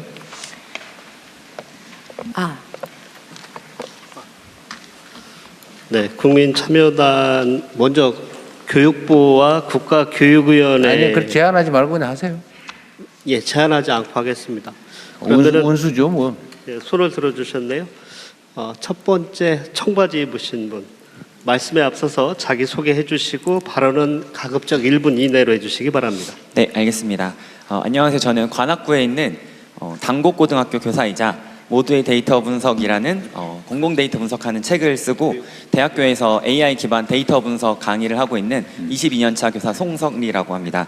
얼마 전에 업무 보고를 보면서 대통령님께서 우리나라에서 데이터를 어떻게 하면 잘 활용할 수 있을까라는 고민을 하시는 거를 봤고 저는 개인적으로 굉장히 관심 많은 분야인데 오늘은 그 부분에 대해서 교육 분야에서 어떻게 좀 기여할 수 있는지에 대해서 제안을 드리고자 합니다. 저는 공공데이터 활용 관련된 책도 쓰고 강의를 하면서 우리나라 공공데이터 분야에서 조금 잘 확산이 안 된 두 가지 이유가 있다고 생각하는데요. 첫 번째는 일단 뭐 질과 양은 최근에 많이 늘고 있지만 편의성 부분이 좀 부족하다는 부분인데 이 부분은 많이 개선이 되고 있다고 생각을 하고요. 두 번째 교육적 관점에서는 공공데이터라고 하는 것이 우리나라 모든 국민들이 활용할 수 있도록 지금 개방해 놓은 것인데 사실 우리나라 국민들이 그동안 데이터를 읽고 쓰는 이런 데이터 리터러시라고 하는 측면에 대해서 교육을 많이 받지 못했기 때문에 정부에서 많은 데이터를 개방하더라도 산업에서 사용하기에는 조금 질이 부족하다고 느끼지만 저는 교육적 관점에서는 굉장히 활용도가 높고 이것에 대한 정부에 좀 주목을 해주신다면 우리나라 공공데이터 확산뿐만 아니라 우리나라 국민들에 대한 데이터 활용 능력이 굉장히 많이 활성화될 것이라고 생각을 하고 있습니다. 최근에 정부에서 교육 분야에서 AI 활용을 잘하는 나라를 표방하고 계시는 것으로 알고 있는데 저는 그것을 넘어서 AI를 활용해서 데이터를 잘 활용하는 그런 나라가 우리나라가 되었으면 좋겠다고 생각을 하고 있고요.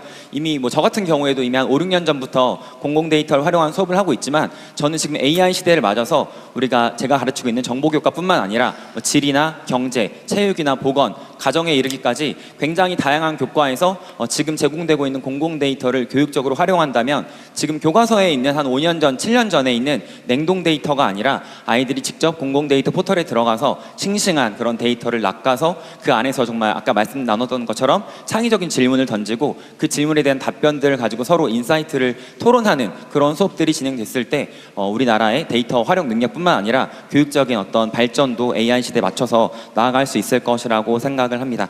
네, 마무리하자면 오늘 이 자리를 빌어서 지금 공공데이터가 산업 측면에서 굉장히 많이 강조가 되고 있지만 공교육을 비롯한 평생교육 차원에서까지 데이터의 활용에 대한 관심을 가져주시면 좋겠습니다. 감사합니다. 네. 예, 이어서 교육 분야 한 분 더 하시고 문화체육 듣죠. 앞에 교복 입은 여학생분.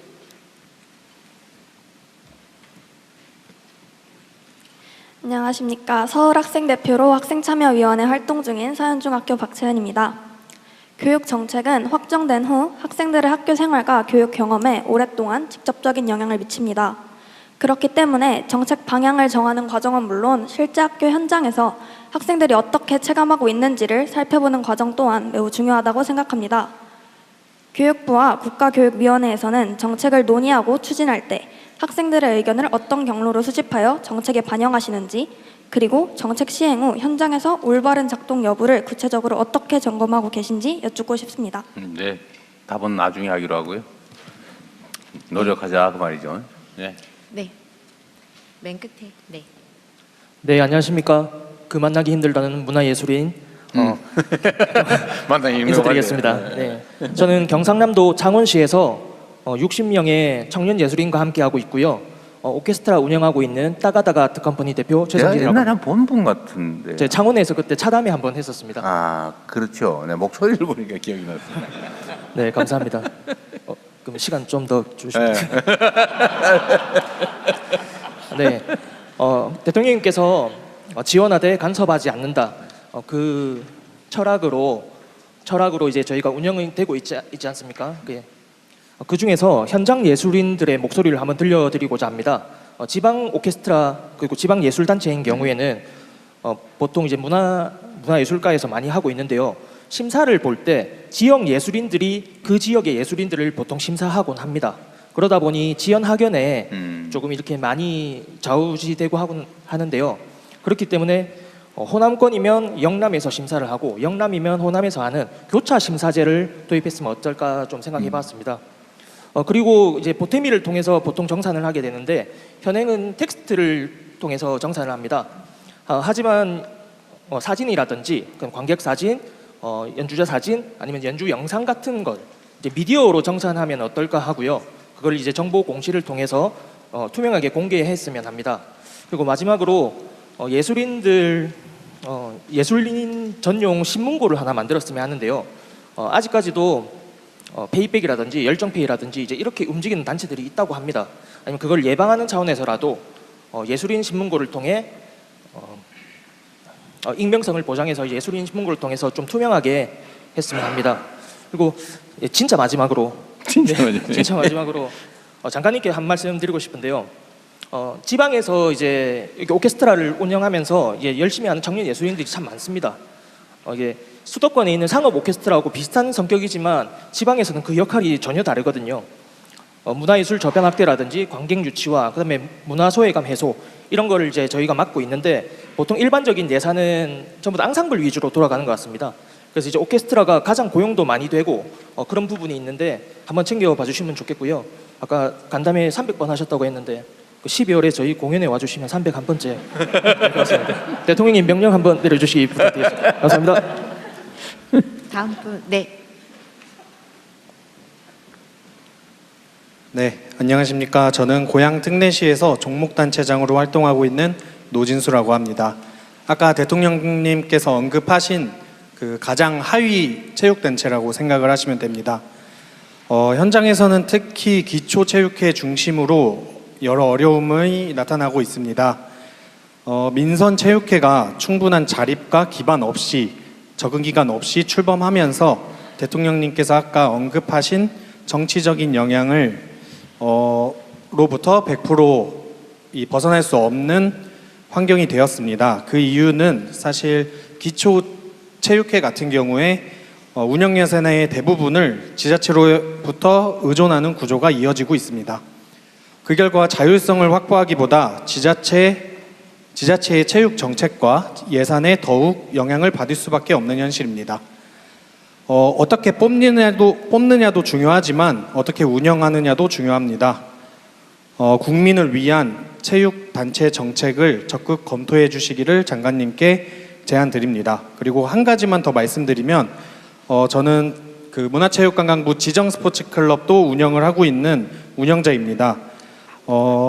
스포츠클럽 정책이 연간 300억 이상의 예산이 투입되는 중요한 사업입니다. 스포츠클럽법이 시행된 지 어느덧 5년 차를 맞이하고 있습니다. 현재 문체부 지정스포츠클럽 사업은 대한체육회와 시도체육회를 통해 운영되고 있습니다. 하지만 현장에서는 제도의 실질적인 권한은 문체부에 있는 반면 대한체육회와 시도체육회는 예산 집행과 사업 운영 중심의 역할을 수행하다 보니 현장의 의견을 신속하게 반영하거나 제도를 능동적으로 개선하는 데 한계가 있다는 목소리가 나옵니다. 그 결과 매년 공모사업에 맞춰 새로운 프로그램을 개발하는데 너무 많은 행정력이 투입되고 있으며 생활체육 보급과 전문선수 육성처럼 중장기적인 계획이 필요한 사업도 단년도 사업처럼 운영되는 어려움을 겪고 있습니다. 새로운 사업을 계속 만드는 방식보다 장기간 운영이 가능한 프로그램을 객관적으로 평가하여 우수한 사업은 계속 지원하고 미흡한 사업은 개선하는 방식이 현장에는 더욱 적합하다고 생각합니다. 문체부는 이러한 운영체계 한계를 혹시 알고 계신지 궁금하고 지정스포츠클럽이 장기적인 관점에서 안정적으로 운영될 수 있도록 운영체계나 제도 개선을 해주시기를 요청드립니다. 감사합니다. 그 장관님, 이 문화예술 체육, 체육까지 문화예술, 특히 문화예술 분야는 이게 공급자의 마인드로 아무리 잘해도 수요자를 만족시킬 수가 없어요. 좋은 소리 못 들어요.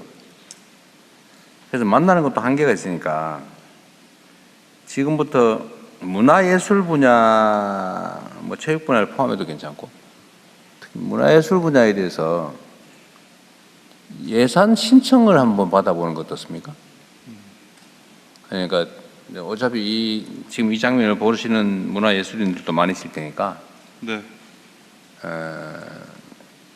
한번 그들에게 기회를 한번 주는 거죠. 예를 들면 아이디어를 문화예술 분야에 대한 예산 지원을 어떻게 해야 될지 아무리 그 공급자가 머리를 짜내도 한계가 뚜렷하거든요. 네네. 차라리 그 현장에 있는 수요자들로부터 그냥 다 제안을 받은 다음에 그 중에서 뭐 경중이나 규모나 이런 걸 따져서 우선순위를 따져서 취사 선택하는 과정을 한번 거쳐보면 어떻습니까? 지금 저희가 문화예술정책자문위원회라고 해서 10개 분과에 100분을 모시고 거기서 예산을 다 받고 있었거든요. 그러니까 그건데 그거 가지고도 안 된단 말이에요. 내 말은. 네. 전체적으로 한번 이걸 오픈시켜서 그냥 오픈해서 네. 오늘 이 방송을 보시는 우리 문화예술인들께서도 한번 생각을 해봐가지고 이런 걸 하면 좋겠다. 뭐 아주 구체적이지 않아도 되죠. 네. 아이디어를 좀 다 주면 그걸 중에서 좀 골라보는 걸로. 이 전문가 또는 대표자라고 뭐 10명, 100명 이렇게 해놔도 전혀 대표하지 못하는 게 문화예술계의 특성이더라고 보니까. 네, 맞습니다. 네. 그러니까 나름은 또 대표를 하고 있지만 그것도 누락되는 데가 너무 많기 때문에 이 개성 때문에 그래요. 개성과 개별성 이게 문화예술인들의 특성이잖아요. 특성. 너무 당연한 거거든요. 그래서 그거는 한번 검토를 해주시면 좀 아이디어도 새로웠고 불만도 좀 줄일 수 있지 않을까 싶네요. 네, 아예 오픈된 구조로 해서 네, 아예 뭐 공개적으로 한번 받아보시죠. 네, 만들고 아까 또 질문 중에 그 예술인 전용 신문고 얘기도 있었거든요. 그 부분도 또 저희가 그런 내밀한 부분들을 파악하는 데 되게 도움이 되는 장치일 것 같습니다. 그것도 좀 만들어 보겠습니다. 그러게요. 네.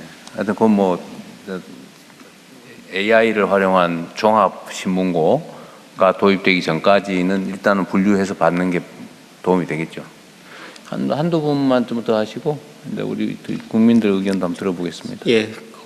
뒤에 좀 간단히 해주면 여러 사람이 얘기할 수 있어요. 나는 일단 선정됐으니까 실컷 이렇게 하지 말고 아직은 채택되지 못한 대기자다 생각하시고 얘기해 주세요. 네. 명심하겠습니다. 네.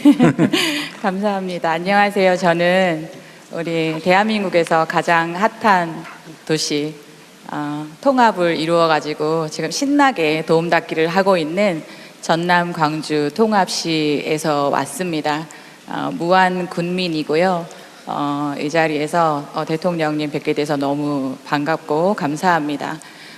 대통령님께서 지역 균등 발전과 특별히 교육 분야에 대해서 균등하게 전국의 아이들이 혜택을 받고 또 모두가 잘할 수 있도록 많이 애써 주시는 것 감사합니다.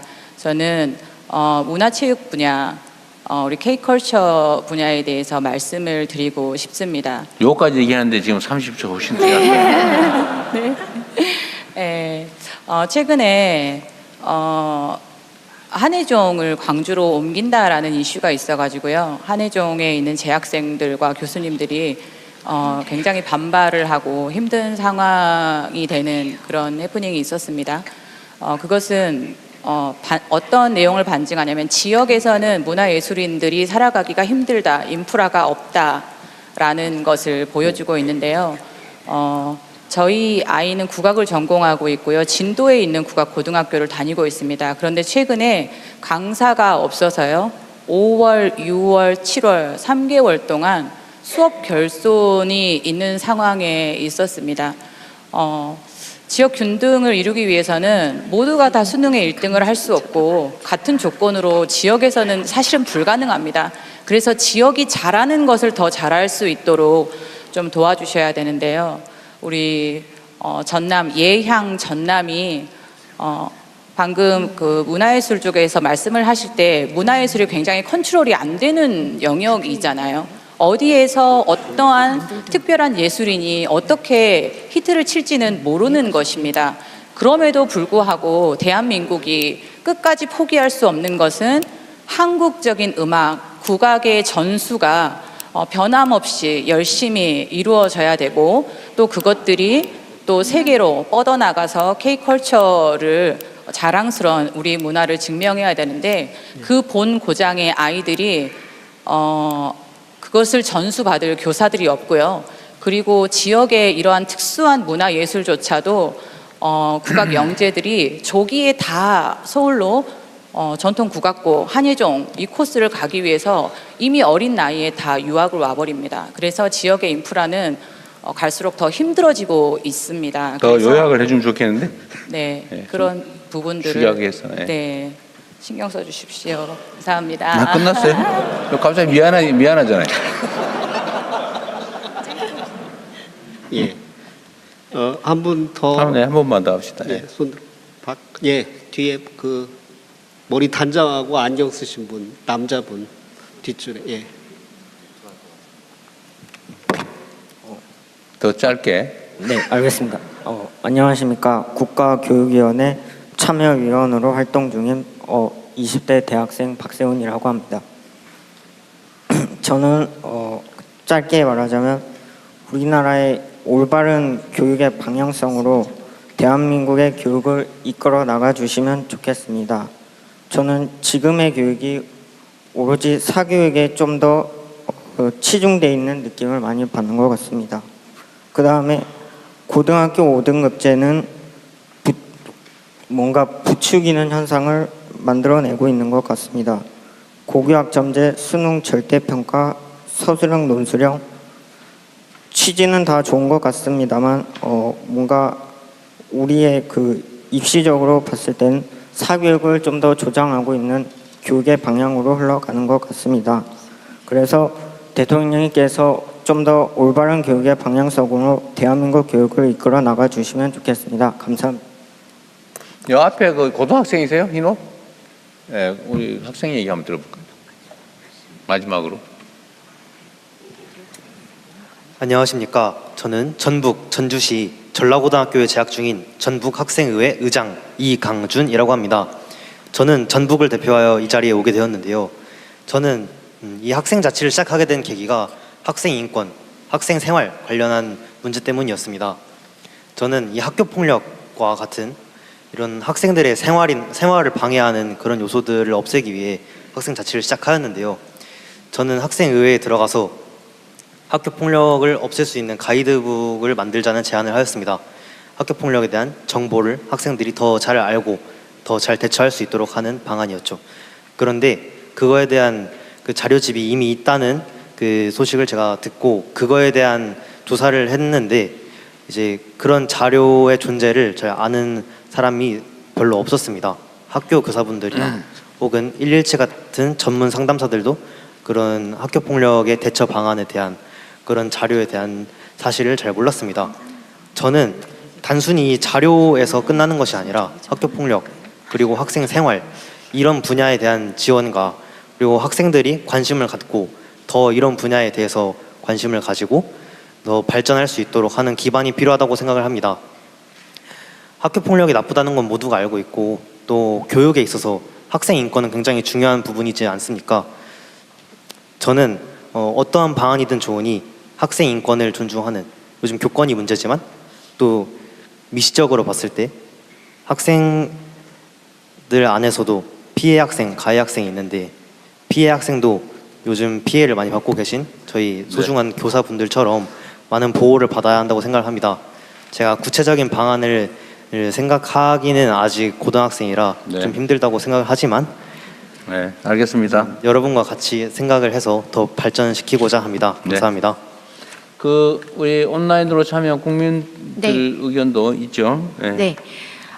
닉네임이 별명인가 님께서 청년 패스 선착순이라는데 이걸 받기 위해서 또 경쟁해야 하나요? 시간만나 일찍 챙기면 받고 바빠서 나중에 챙기면 못 받고는 청년 뭐? 청년 문화 패스입니다. 그거 대규모로 늘리기로 했죠? 네네. 올해 또 늘렸는데 내년에 더 크게 확 늘리는 걸로. 네, 저런 소리 안 나오게. 네네. 그렇게 하겠습니다. 네. 한 명 더 소개시켜 드리겠습니다. 낭만토끼 점프님께서 날이 더워 야구 경기가 자주 취소되는데요. 날씨 걱정 없이 야구나 공연 볼 수 있게 동구장 좀 지어주세요. 네. 그게 다예요? 예. 많을 텐데. 예. 교육 관련 의견 말씀드리겠습니다. 엉뚱한 고양이라고 하는 아이디를 쓰시는 분께서 인문학 연구자에 대한 두터운 지원을 요구하셨고요. 그리고 윤하루하루라고 하시는 분이 교육의 개혁은 내용을 개혁해 나가야 된다라는 의견을 주셨습니다. 또 백희 씨라고 하는 아이디를 쓰시는 분께서 AI 시대에 맞는 대입 제도가 필요하다. 그래서 이 부분에 대해서 신경을 써주십사라는 의견을 주셨습니다. 여러 가지 의견이 있는데 일단 세 가지만 소개해드렸습니다. 네. 뭐 말씀하시고 싶은 게 참 많을 텐데 여기까지 하기로 하고요. 여하튼 업무 보고 준비하느라고 고생하셨습니다. 교육, 문화, 예술, 체육, 관광, 뭐 공보